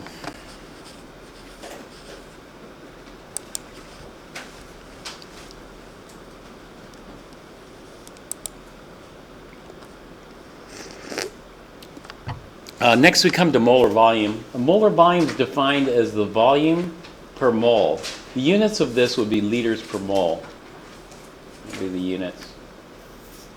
Liters per mole. So there are a couple of derivations for the equation for this. Let's start off with the easiest derivation. PV equals nRT. And so what I'm going to do is I'm going to get V on the top. And then I want N on the bottom. And then I want to get rid of the P. So let's get rid of the P, drop it over here. So I'm going to rearrange this. V divided by N is equal to RT over P.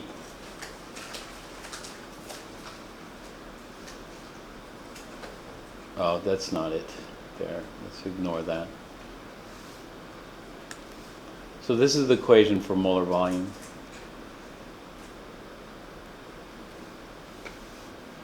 Another derivation of this equation would be using the methodology we did before, that is solving the ideal gas law for N in this case. N is equal to PV over RT, and then substituting that in for N here. And so we end up with MV is equal to V over PV over RT. The V's cancel, and then we invert and multiply, and so we end up with RT over P. That's another way. A third way of deriving it is by substituting for V. That's what they did here.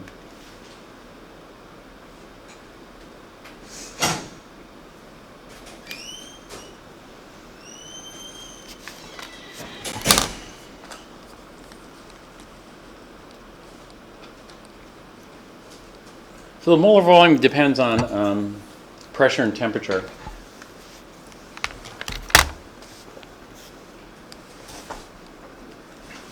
So this first problem is molar volume at STP.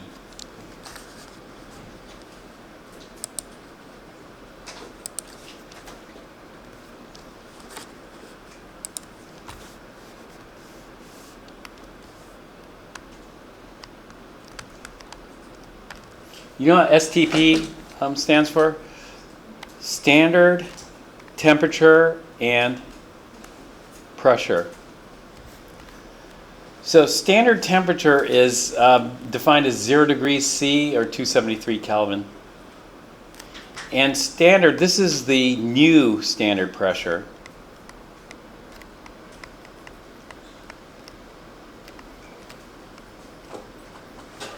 One bar. Do you know what the old standard pressure is?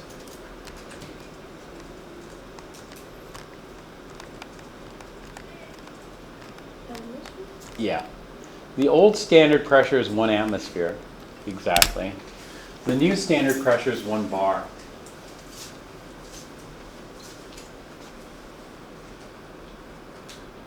US uses atmospheres, but they're changing it to bar. But it's my opinion that the US has it right. We should just leave it as the atmosphere. Do you know why?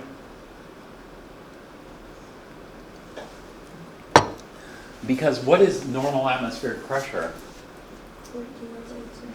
14.7 psi, which is equivalent to 1 atmosphere, which is equivalent to how many bar? Do you know what normal atmospheric pressure in bar is? 1.0. No, not 1.08. 1.0. You might have it memorized. 1.01325. Sounds a little bit familiar? Sounds a little bit familiar because it's the number of pascals. Remember that? It's 10 to the 5th pascals. 1.01325 times 10 to the 5th pascals is normal atmospheric pressure. And so it's not very convenient. They rounded it here, 1.013, but it's all right.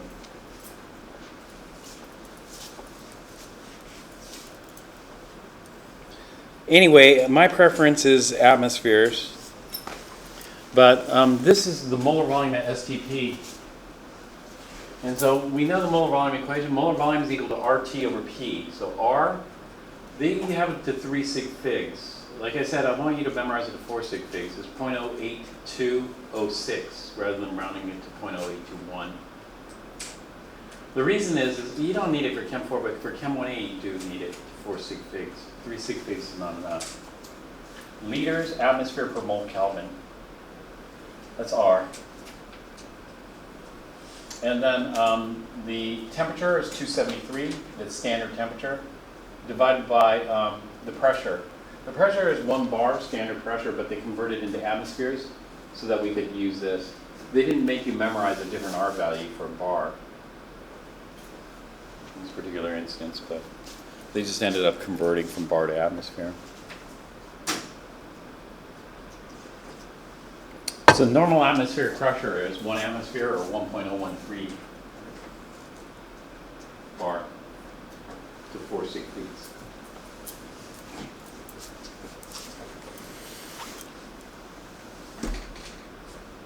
Okay, and that gives us a molar volume of 22.7 liters. This is the new molar volume. The new being bar. The old molar volume is 22.4 liters per mole. And so using the old value, it's a little bit smaller, 22.4 versus 22.7. The reason is because 1 atmosphere is more pressure. 1 atmosphere is a little bit more pressure, so it squeezes the gas smaller. Whereas 1 bar is less than an atmosphere, and so the gas can expand a little bit in terms of volume.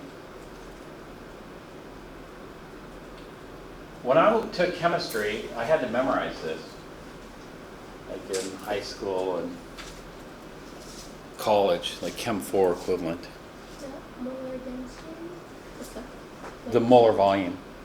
That is, 1 mole of gas occupies 22.4 liters, which is about this big of a container. You take 22 1-liter bottles and put them all together. It's like that, 22, 23. So I had to memorize this, and I memorized it. I had it memorized. And, you know, and the question did come up on the test, you know, what is the molar volume of gas at STP? 22.4 liters per mole. But after that test, do you know how many times I've used molar volume at STP? 0. 0 times. So I just had to memorize it for the one test and the final, and that was it. Never used it again. You know why I never used it again? Because they would solve it. Because, what? You could solve it so count. No, that's not the reason I never used it again. Do you know why I never used it? Anybody else? Uh-huh. It's just hard to recreate the carbon conditions. It's not hard. I mean, you can be at 0 degrees C, and I memorized the old one, and 1 atmosphere, because 1 atmosphere is normal, so no big deal there. However, 0 degrees C was the problem. You know, how many labs do you set the thermostat to 0 degrees C? None, basically, so I never used it again. So I don't really think it's worthwhile to memorize, but they still make people memorize it. They being instructors. But you don't have to memorize it.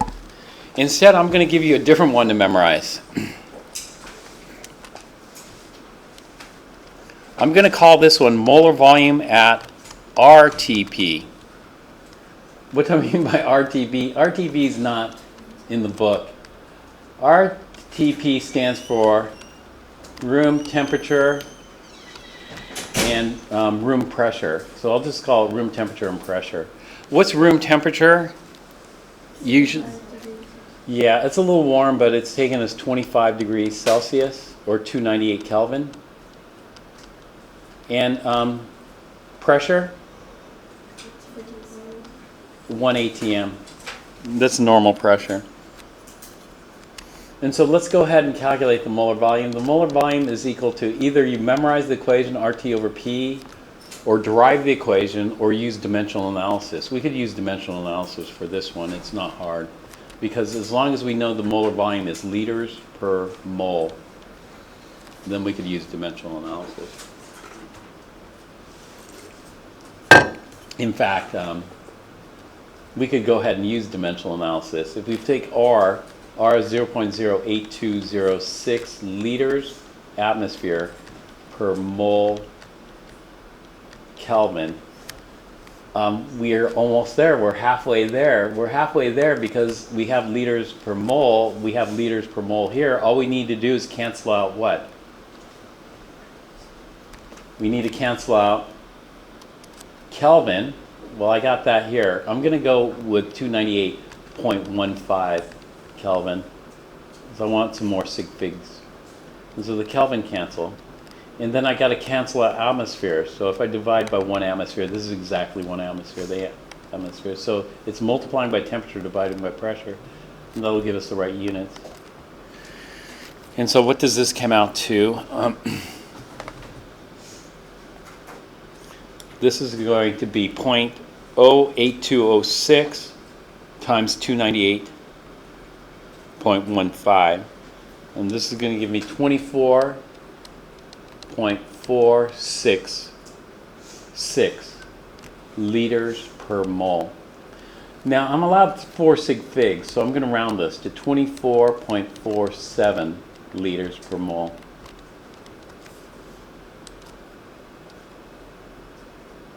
But I also wanted to 3 sig figs, so this is 4 sig figs. To 3 sig figs, what would it be? 24.5 liters per mole. Or to 2 sig figs, what would it be? 25 liters per mole. And so 1 mole of gas under normal room conditions occupies 25 liters of volume. If you want to be more precise, then it's 24.47 liters of volume. So number 24, or is that too close to 25? I'm sorry? Because if our original 4 sig figs is 24.4. We go with this one. Yeah, you're right. It should be 24. We should say 24, but we don't really do that many calcs with 2 sig figs. And so this is just ballpark estimating. So when we're ballparking it, we just say 25 liters. You know. But technically, this is improperly rounded. It's just easier to remember 25 liters per mole. That's all.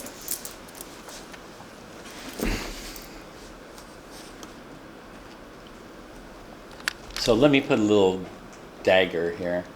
It's not right the way it's rounded, but conceptually that's what we want, about 25 liters per mole. Or 24 and a half.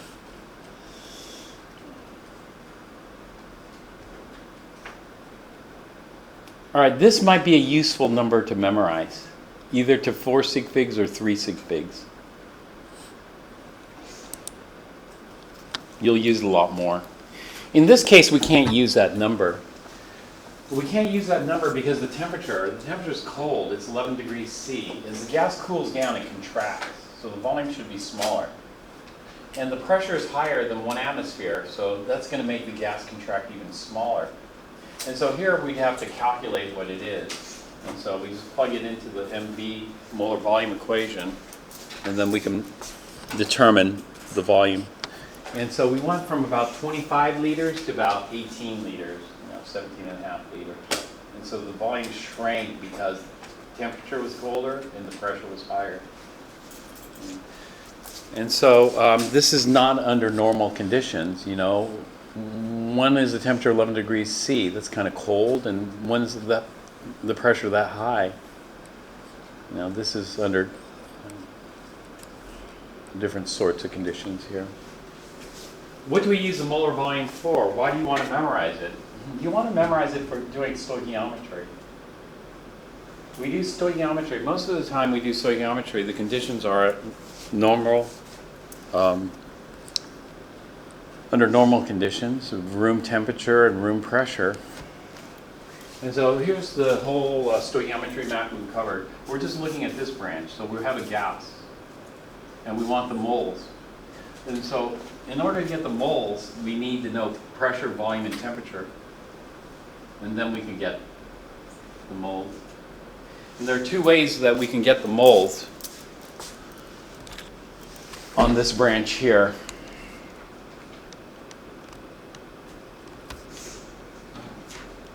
One way is by using the molar volume as a conversion factor.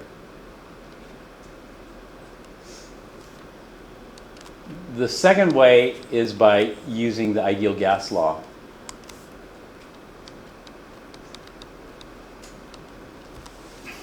And then we can solve it. So we'll look at both ways of doing that. So this first calculation, unfortunately, Kralkovich loves STP. So what volume of hydrogen measured at STP? So that means you have to put this into a freezer and make sure the temperature is at 0 degrees C. Can be released by 42.7 grams of zinc as it reacts with hydrochloric acid. Well, this problem doesn't make much practical sense to me. So what I'm going to do is I'm going to change this problem. We're not going to do it at STP. We're going to just do this at RTP.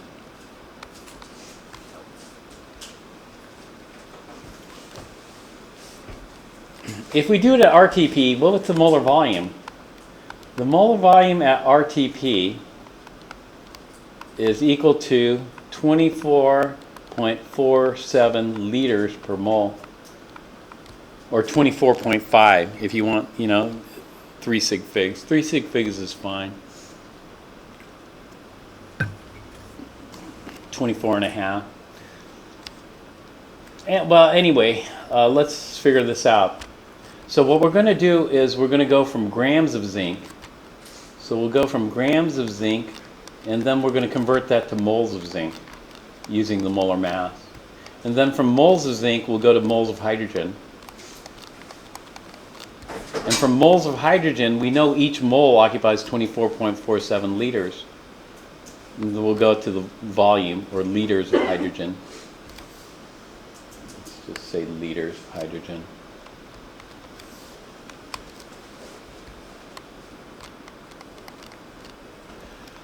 Liters of hydrogen.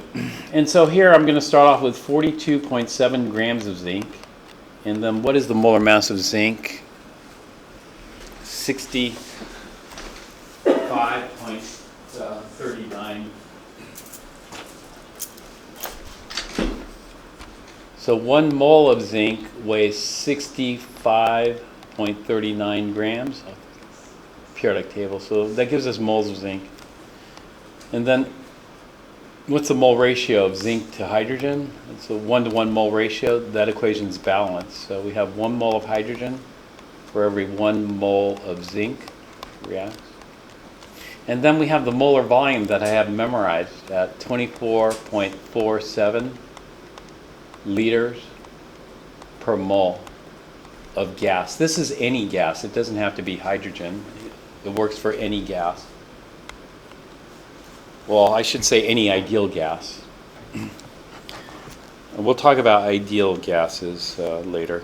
And so it's 42.7 divided by 65.39 times 24.47. 15.979 liters of hydrogen gas. So less than a mole. We're allowed how many sig figs? 3 sig figs. So let's round this. It's going to come out to 16.0 liters of hydrogen.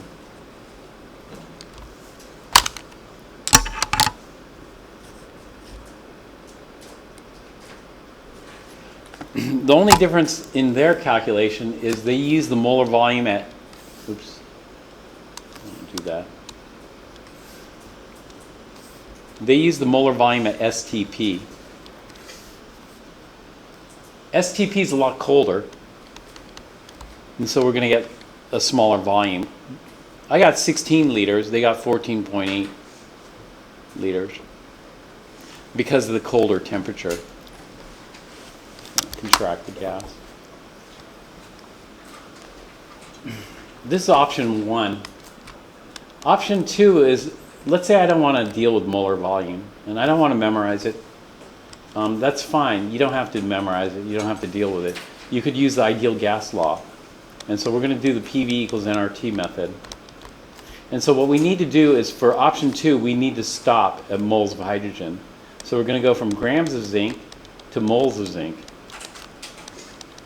And then from moles of zinc, we'll go to moles of hydrogen. And then from moles of hydrogen, we stop here. And then we get the moles of hydrogen. And then we plug that into the equation. The volume of hydrogen is equal to the moles of hydrogen times R times the temperature of the hydrogen divided by the pressure of the hydrogen.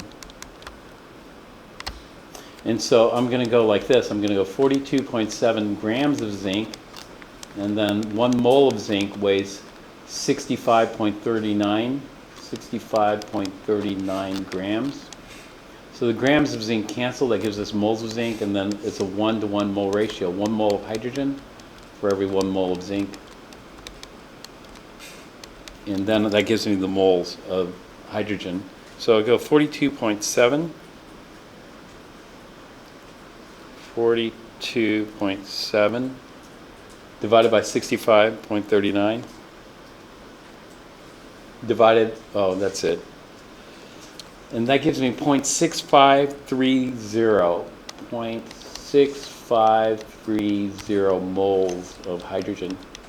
And then let's plug it in over here, 0.6530, this is more sig figs than I'm allowed, time moles times 0.08206 liters atmosphere per mole Kelvin times 295 Kelvin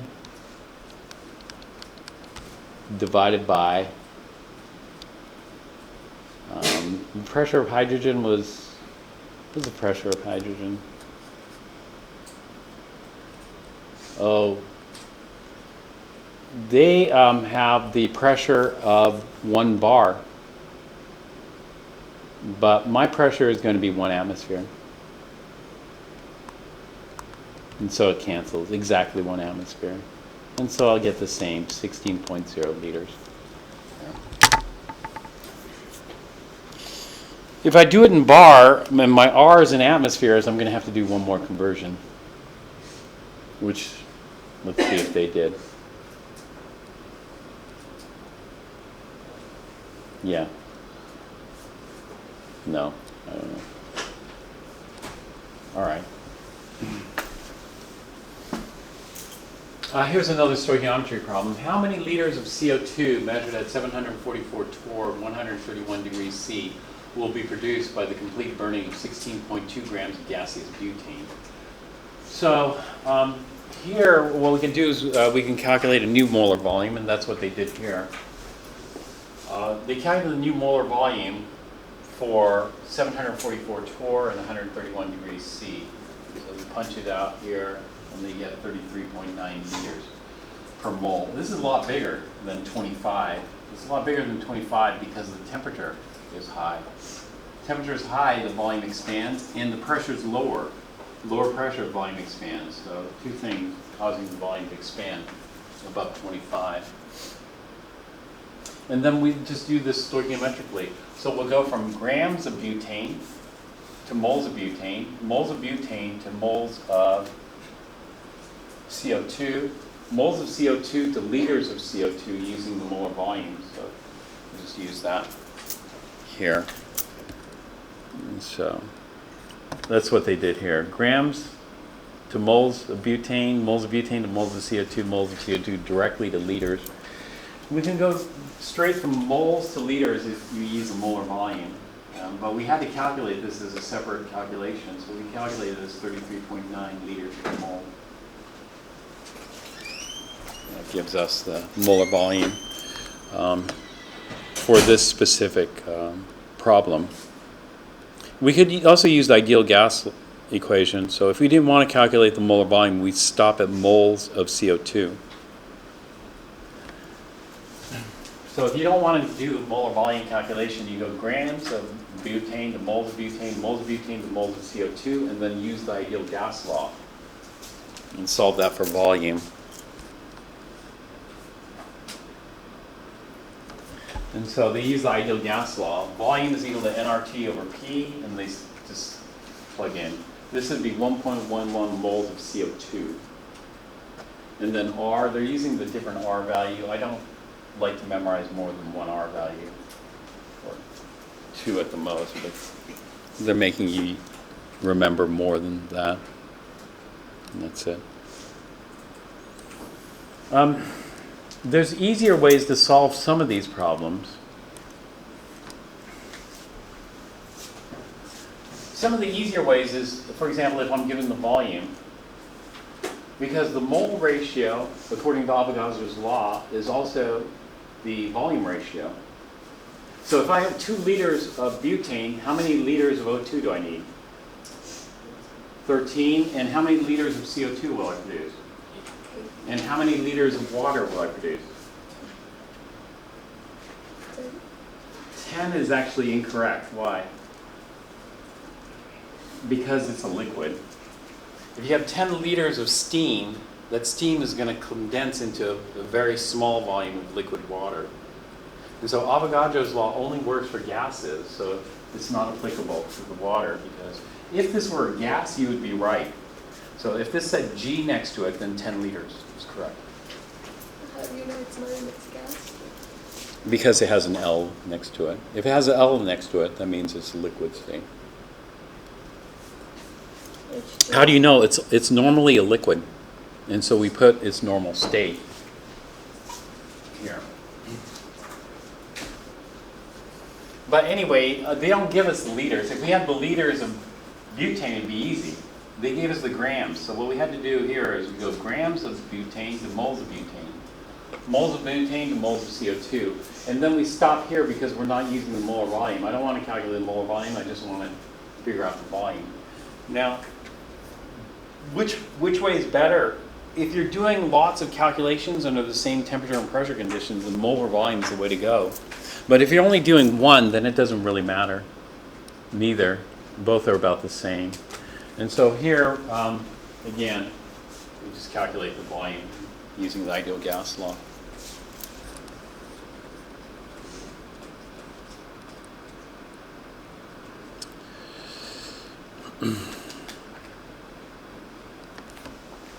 So here I have 1.75 liters of O2. If I have 1.75 liters of O2, how many liters of SO2 gas will I form?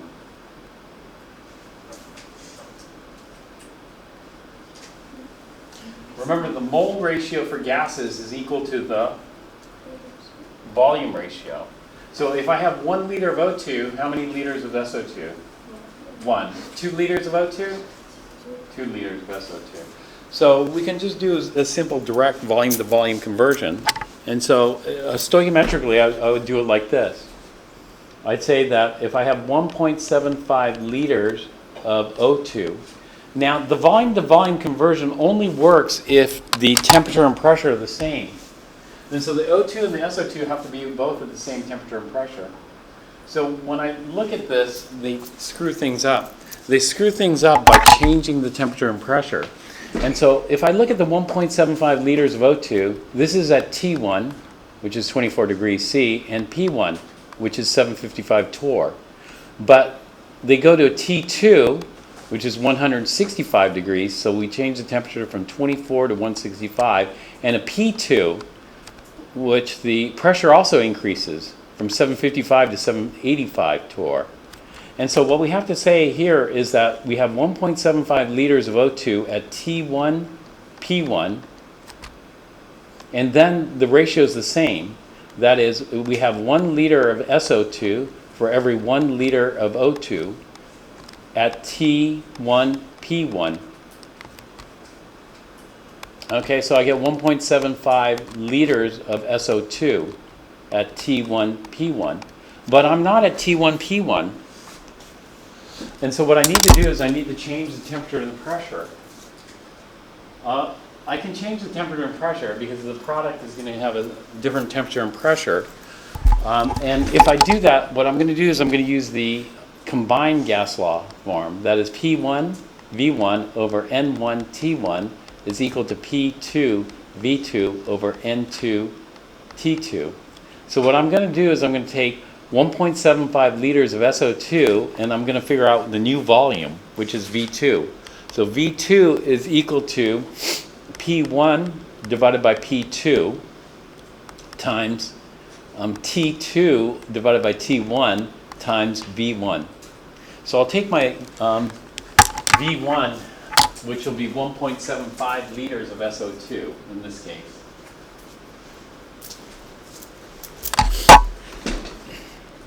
So my V1 is 1.75 liters of SO2, and my V2 is going to be liters of SO2 at T2, P2. 1.75 liters at T1, P1.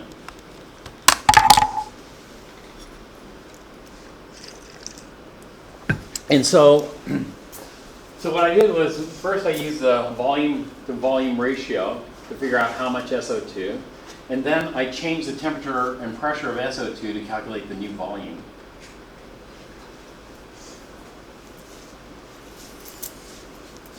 What they did was something different.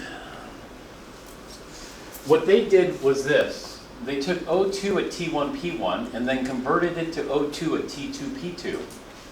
So they just followed a different sequence. They get the same answer.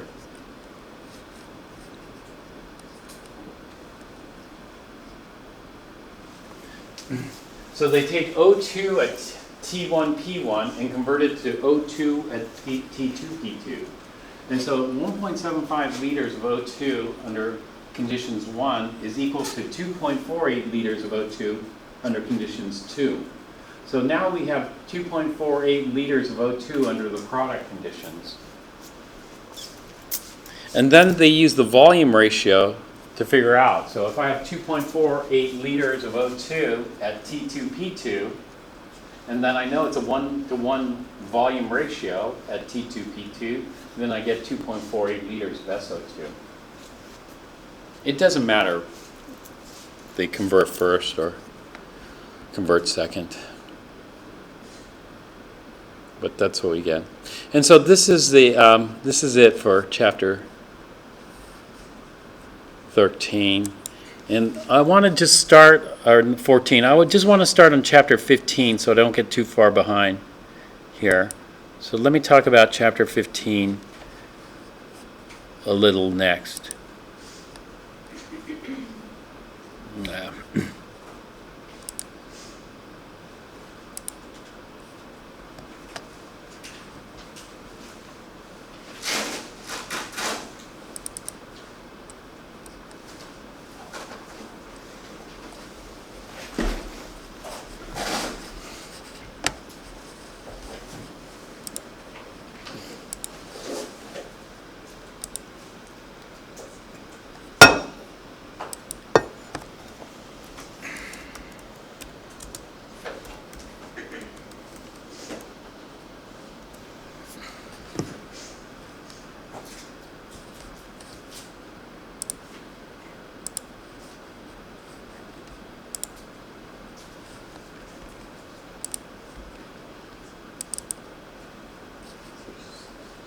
Okay.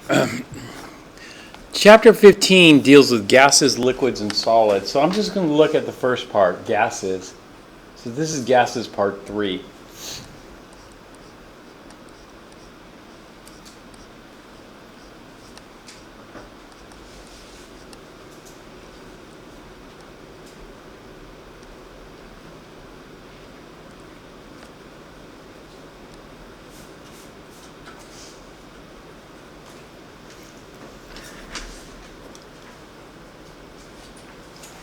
In gases part 3, we're going to look at gas mixtures.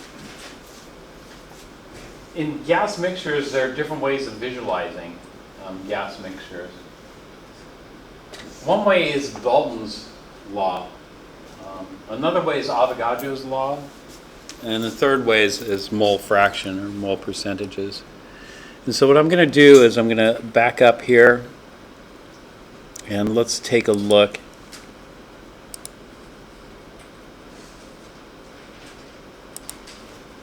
at gas mixtures here.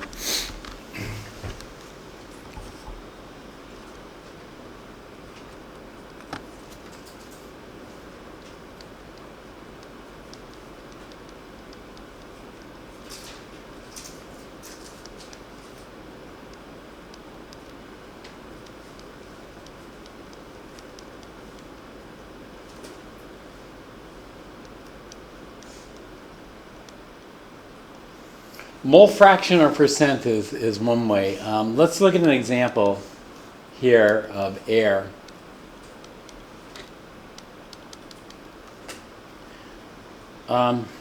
If we have a container of air,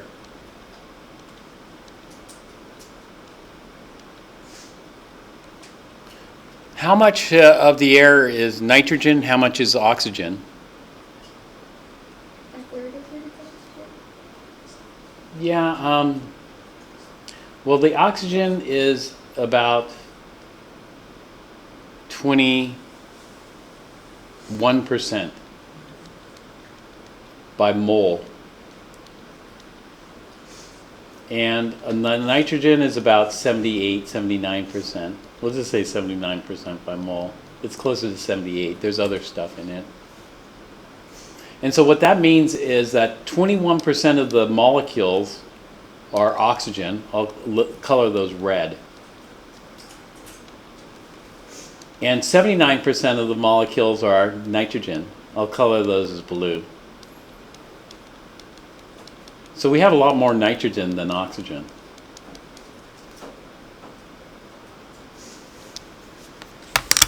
So let's say I had 100 particles of air. If I have 100 particles of air, then 79 of those particles should be nitrogen, 21 of the particles should be oxygen, and they add up to 100%. This is always true. So what happens if I change the volume of air? Is that going to change the composition here? No.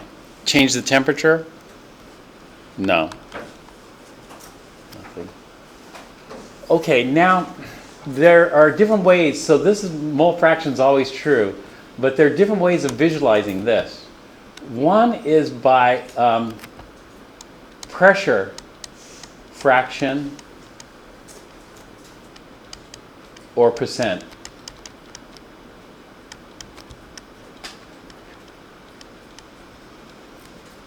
This is called Dalton's law.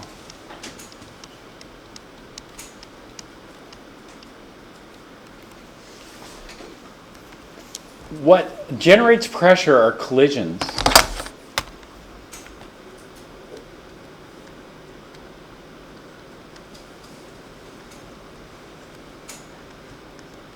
So I have the red oxygens colliding with the walls. And I have the blue nitrogens colliding with the walls.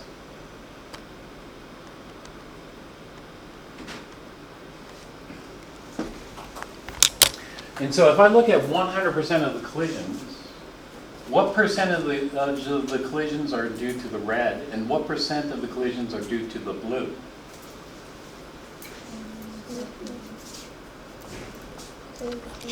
Yeah, it'd be the same thing. 21% of the collisions are due to the oxygen, and 79% of the collisions are due to the nitrogens.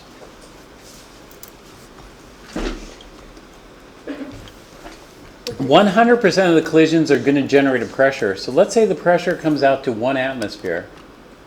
Oh, let me talk about the fractions here. The fractions are, let's say I had 100 moles here. If I have 100 moles of gas, then 21 out of 100 will be oxygen, and 79 out of 100 will be nitrogen. Here. So let's say I have 1 atmosphere. I'm not going to go to 100 atmospheres. 100 atmospheres is going to be kind of high. So if I have 1 atmosphere, then how much of that will be due to the oxygen. The oxygen is going to be 0.21 out of 1 will be oxygen collisions, and this is atmospheres. And a 0.79 out of 1 will be atmospheres of nitrogen. And so this gives us something called Dalton's law. Dalton's law says that 1 atmosphere is equivalent to 0.21 atmospheres of oxygen plus 0.79 atmospheres of nitrogen. So I'm going to sum up the collisions. The collisions due to oxygen, which generates 0.21 atmospheres, or 21% of the total pressure, and the pressure of nitrogen, which generates 79% of the collisions, or 0.79 of the atmospheres. And so in other words, P total is equal to the pressure of the oxygen plus the pressure of the nitrogen. These are called partial pressures.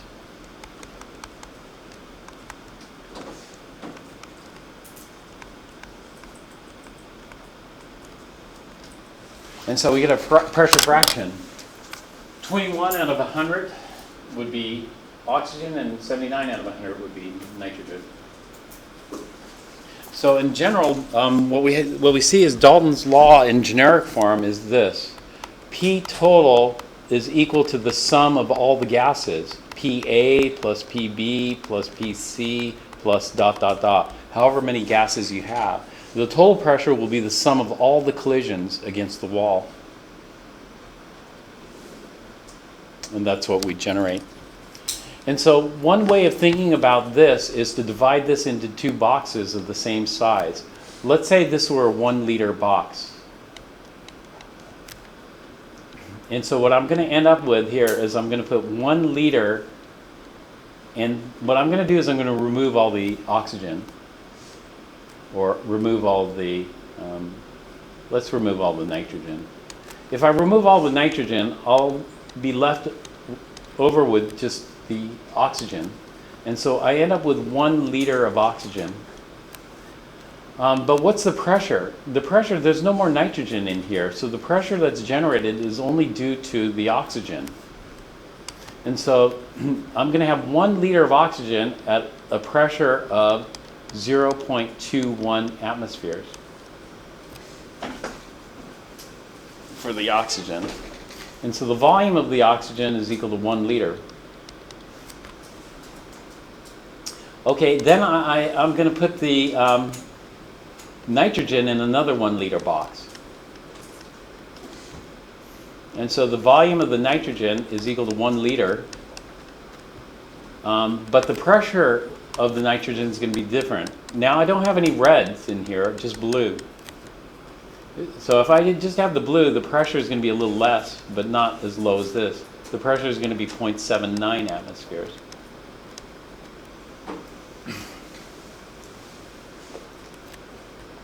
And so I have something funny. This, we say, this is at constant volume. And so what does constant volume mean? Constant volume means this. If I take the volume of oxygen plus the volume of nitrogen, what do I get? That is, if I take 1 liter of oxygen plus 1 liter of nitrogen, what does that equal?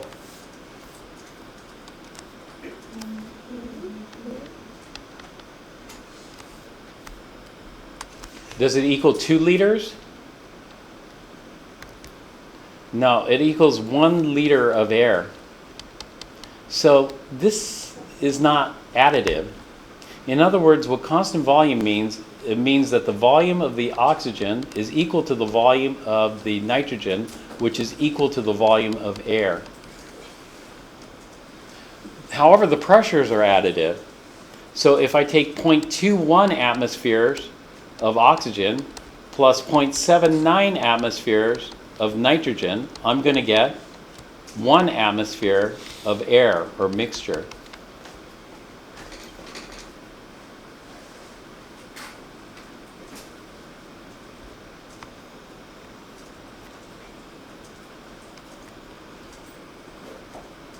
I ran out of space here, so I'm going to drop this down. I'm going to add one more slide.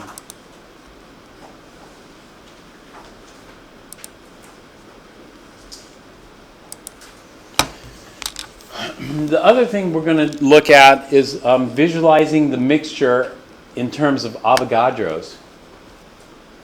Avogadros is a volume fraction.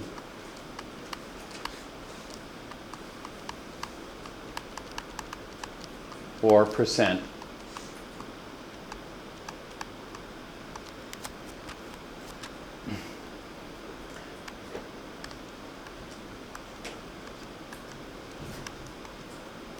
So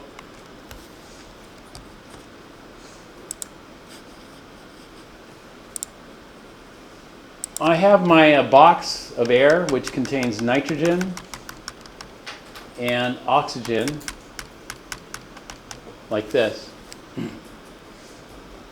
The mole fractions add up. So the mole fraction is always true. The moles of oxygen plus the moles of nitrogen is going to equal the total moles, N total. It's supposed to be an N.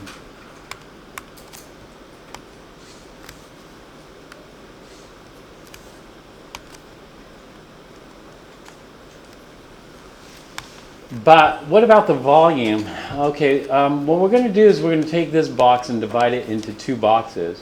So what we're going to do is we're going to make a box of oxygen. But the box of oxygen, what I want to do is I want to keep the pressure the same as before. In other words, what I'm going to do is I'm going to put it into a small box. The reason I'm going to put it into a small box is because I want the number of collisions with the wall to be the same as before. And so I'm going to crowd up all the oxygens in here such that I get the same number of collisions as I had before. And what that's going to give me is it's going to give me a pressure of oxygen at 1 atmosphere. However, the volume of oxygen has got to be a lot smaller. In order to generate 1 atmosphere, the volume has to be a lot smaller than before. Do you know what the volume has to be? It has to be 21% of the volume that was before. In other words, it's got to be 0.21 liters. And so if I shrink the box to 21% of the volume, then I'll put 21% of the oxygen molecules in that 21% volume, and everything will be the same. Everything will be the same, meaning the pressure of oxygen is 1 atmosphere. And then what I'm going to do is I'm going to put the nitrogen in a little bit bigger box, but not as big as before. And so I'll throw in all the nitrogen so that it's crowded as before, so that the number of collisions with the wall is the same as it was before. And so in other words, I'm going to make the nitrogen pressure 1 atmosphere. However, the volume of the nitrogen is going to be less. It's got to be 79% of the volume, otherwise I'm not going to get the same pressure. And so it's going to be 0.79 liters. So this is Avogadro's law. Avogadro's law says the volumes are additive. And so if I take, in other words, V total is equal to the sum of the partial volumes. So it equals VA plus VB plus VC plus etc. And so here the volume of the air is going to equal the volume of the oxygen plus the volume of the nitrogen. And so the volume of the oxygen is 0.21 liters of O2. The volume of the nitrogen is 0.79 liters of N2. And this is going to give me a volume of 1.00 liters of air. That would be 100% of the air. However, what's going on with the pressure? So the pressure is still additive. So if I take PO2 plus PN2, what should that add up to? So in other words, if I take 1 atmosphere of O2 plus 1 atmosphere of N2, what's my total atmospheres? It's how you add the boxes together. And so what we're going to do is we're going to put this box on top of that box and open it. And now the total volume is the same as before. So 0.79 plus 0.21 is going to give us 1 liter. And so the gases have the same volume to move around, therefore they'll have the same pressure. But when I take 1 atmosphere plus 1 atmosphere, 1 atmosphere plus 1 atmosphere equals how many atmospheres? No, not in this case. 1 atmosphere plus 1 atmosphere equals 1 atmosphere. Why? Why? It's because it has to be at not constant volume, the volume's additive. It has to be under constant pressure.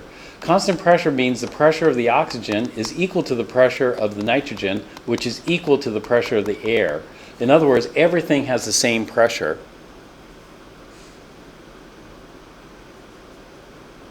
And so this would be Avogadro's law.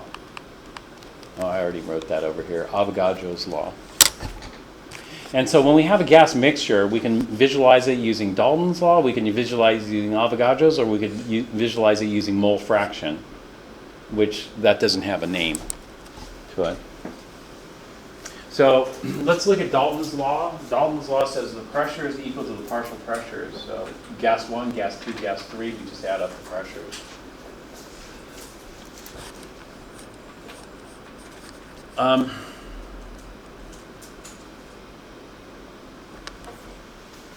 So a scientist sets up an artificial atmosphere with 4 gases.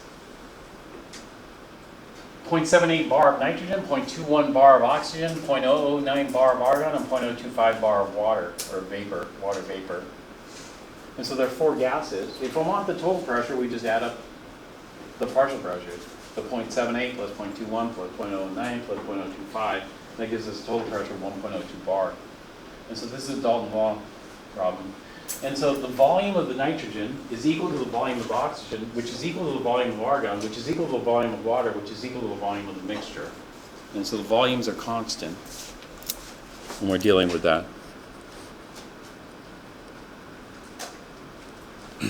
Here it is again. The volume of nitrogen is 1 liter. The volume of oxygen is 1 liter. And so what I'm going to do is I'm going to take 1 liter of nitrogen, 1 liter of oxygen, and I'm going to make how many liters of mixture? You think 2 liters, but it's going to be 1 liter. So I'm going to cram everything in 1 liter. If I cram everything into 1 liter, I had 186 millimeters of mercury N2 pressure plus 93 millimeters of mercury O2 pressure. When I cram everything together, it's going to be higher pressure. And so, in other words, I'm going to take 186 plus 93, that's going to give me 279 millimeters of mercury pressure. So the volume's constant, the pressure is going to go up here. And so the total pressure of the mixture, this is the mixture here, the nitrogen and the oxygen, is the sum of the partial pressures here. And the volumes are all the same. We use Dalton's law when we collect gases over water. When we collect oxygen over water, this is not pure oxygen bubbling in here. As the oxygen bubbles through water, it picks up water vapor. And so the oxygen that's collected in here has 100% relative humidity. And so what we're looking at is not pure oxygen, we're looking at a mixture of oxygen plus water vapor.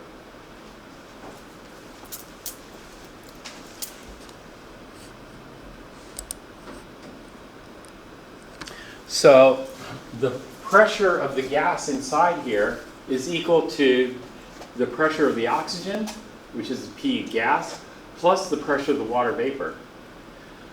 Now, we use Dalton's law to visualize this because the pressure of the water vapor has been measured at many different temperatures. It just depends on temperature and if you saturate it. And so we could look that up here.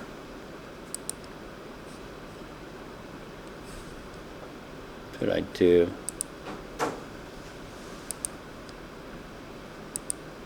Here, in what's called a vapor pressure of water table.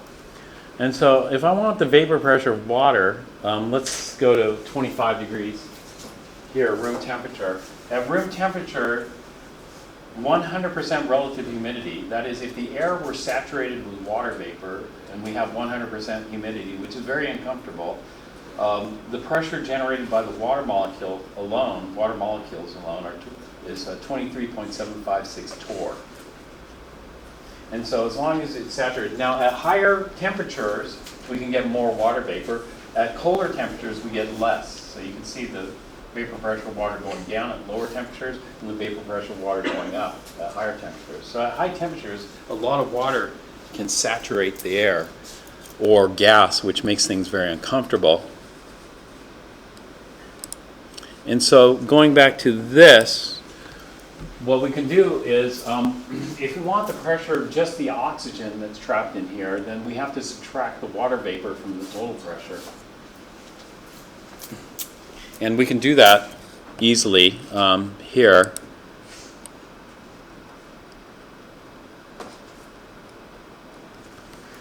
And so this is at a different temperature. They had a vapor pressure of 16.5, to the lower temperature. And they measured the total mixture at 0.98 atmospheres. So if that's the total mixture, we got to subtract out the water. And subtracting out the water, they first have to get it to the same unit. So they convert it to atmospheres here and then just subtract it out.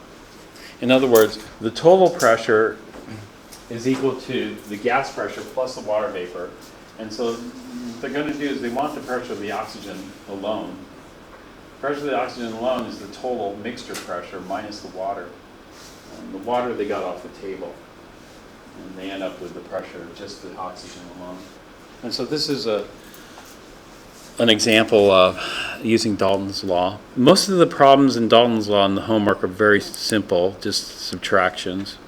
We can take a look at some of those later.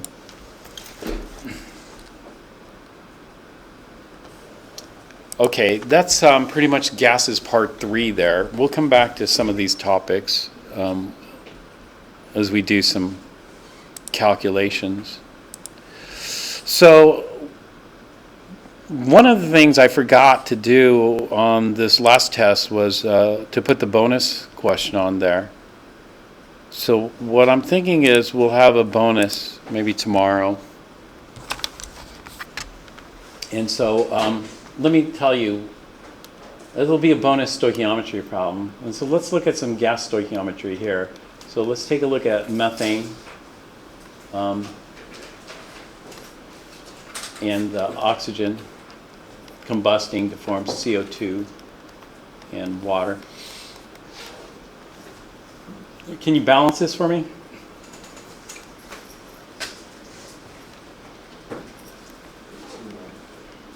Yeah, we'll need 2 waters. And normally water is what? A liquid or a gas? Liquid. So I'm going to write liquid here rather than gas. And is that balanced?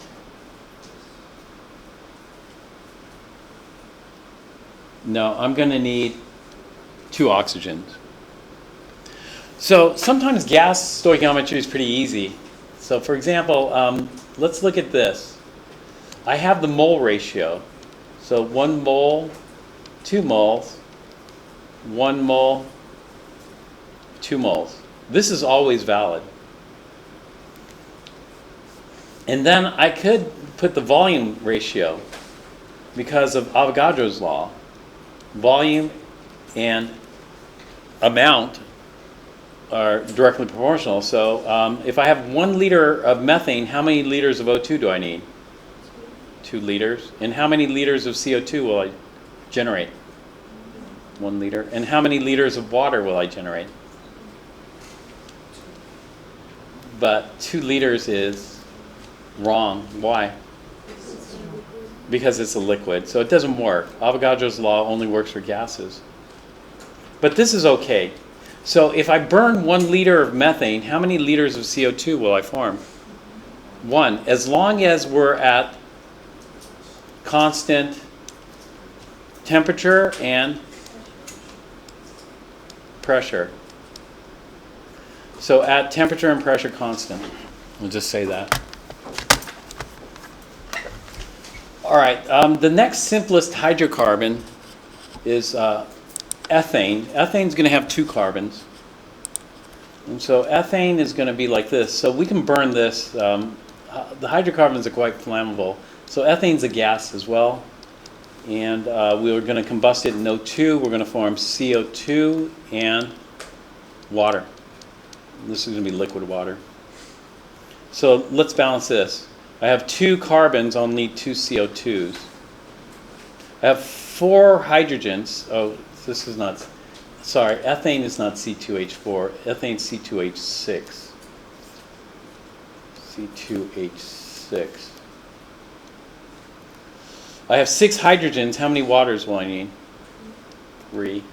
And that gives me how many oxygens on the right? 2 times 2 is 4, plus 3 is 7. So I'll need 7 halves O2. Do you like to work with fractions? No. So what we're going to do is we're going to convert that into whole numbers by multiplying by 2. So this is going to be 2 ethanes, which is going to give me 7 O2s, and 4 CO2s, and 6 waters.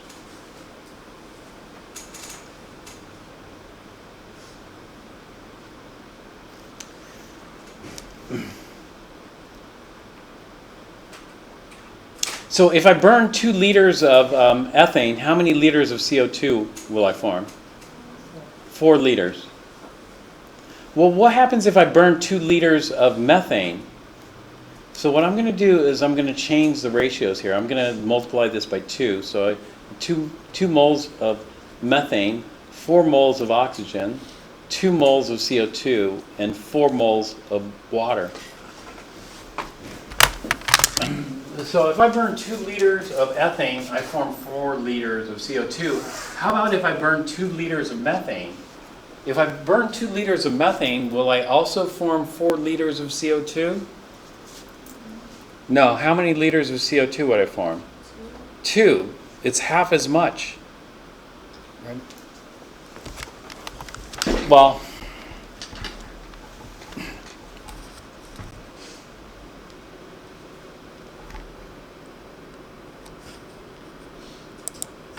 so I'm going to summarize that here. So we combust 2 liters of methane, and we produce how many liters of CO2? Well, we just use a volume fraction, or volume ratio. So 2 liters of methane, and we have a mole ratio of, it's 1 to 1. In other words, 1 liter of CO2 for every 1 liter of methane. And we end up with 2 liters of CO2. So the stoichiometry is pretty simple.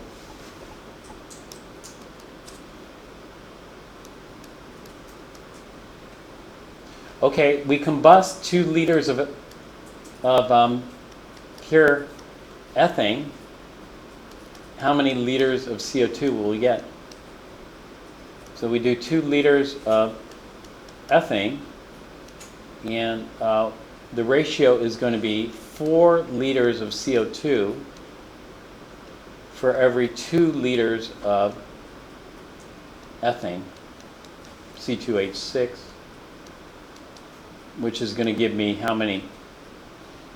4 liters of CO2. So which one produces more CO2 per liter? Ethane.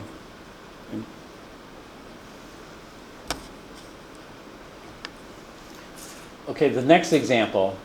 Let's say I have 2 liters of methane, ethane mixture is combusted, and produces. So if I have a methane-ethane mixture and I combust it and it produces 4 liters of CO2, what do I know? If it produces 4 liters of CO2, I know it couldn't have been a mixture. It must have been pure ethane. Let's say I have a methane-ethane mixture and it produces 2 liters of CO2. Then I know it's not a mixture. It's got to be pure methane. But let's say I burn a methane-ethane mixture and is combusted and produces 3 liters of CO2. Then can you tell me the percent composition of the mixture?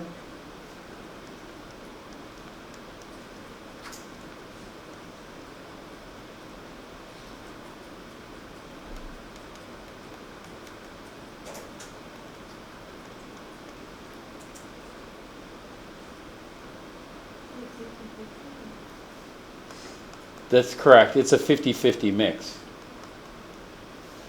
Okay, so the bonus quiz we're going to have tomorrow is this. If 2 liters of mixture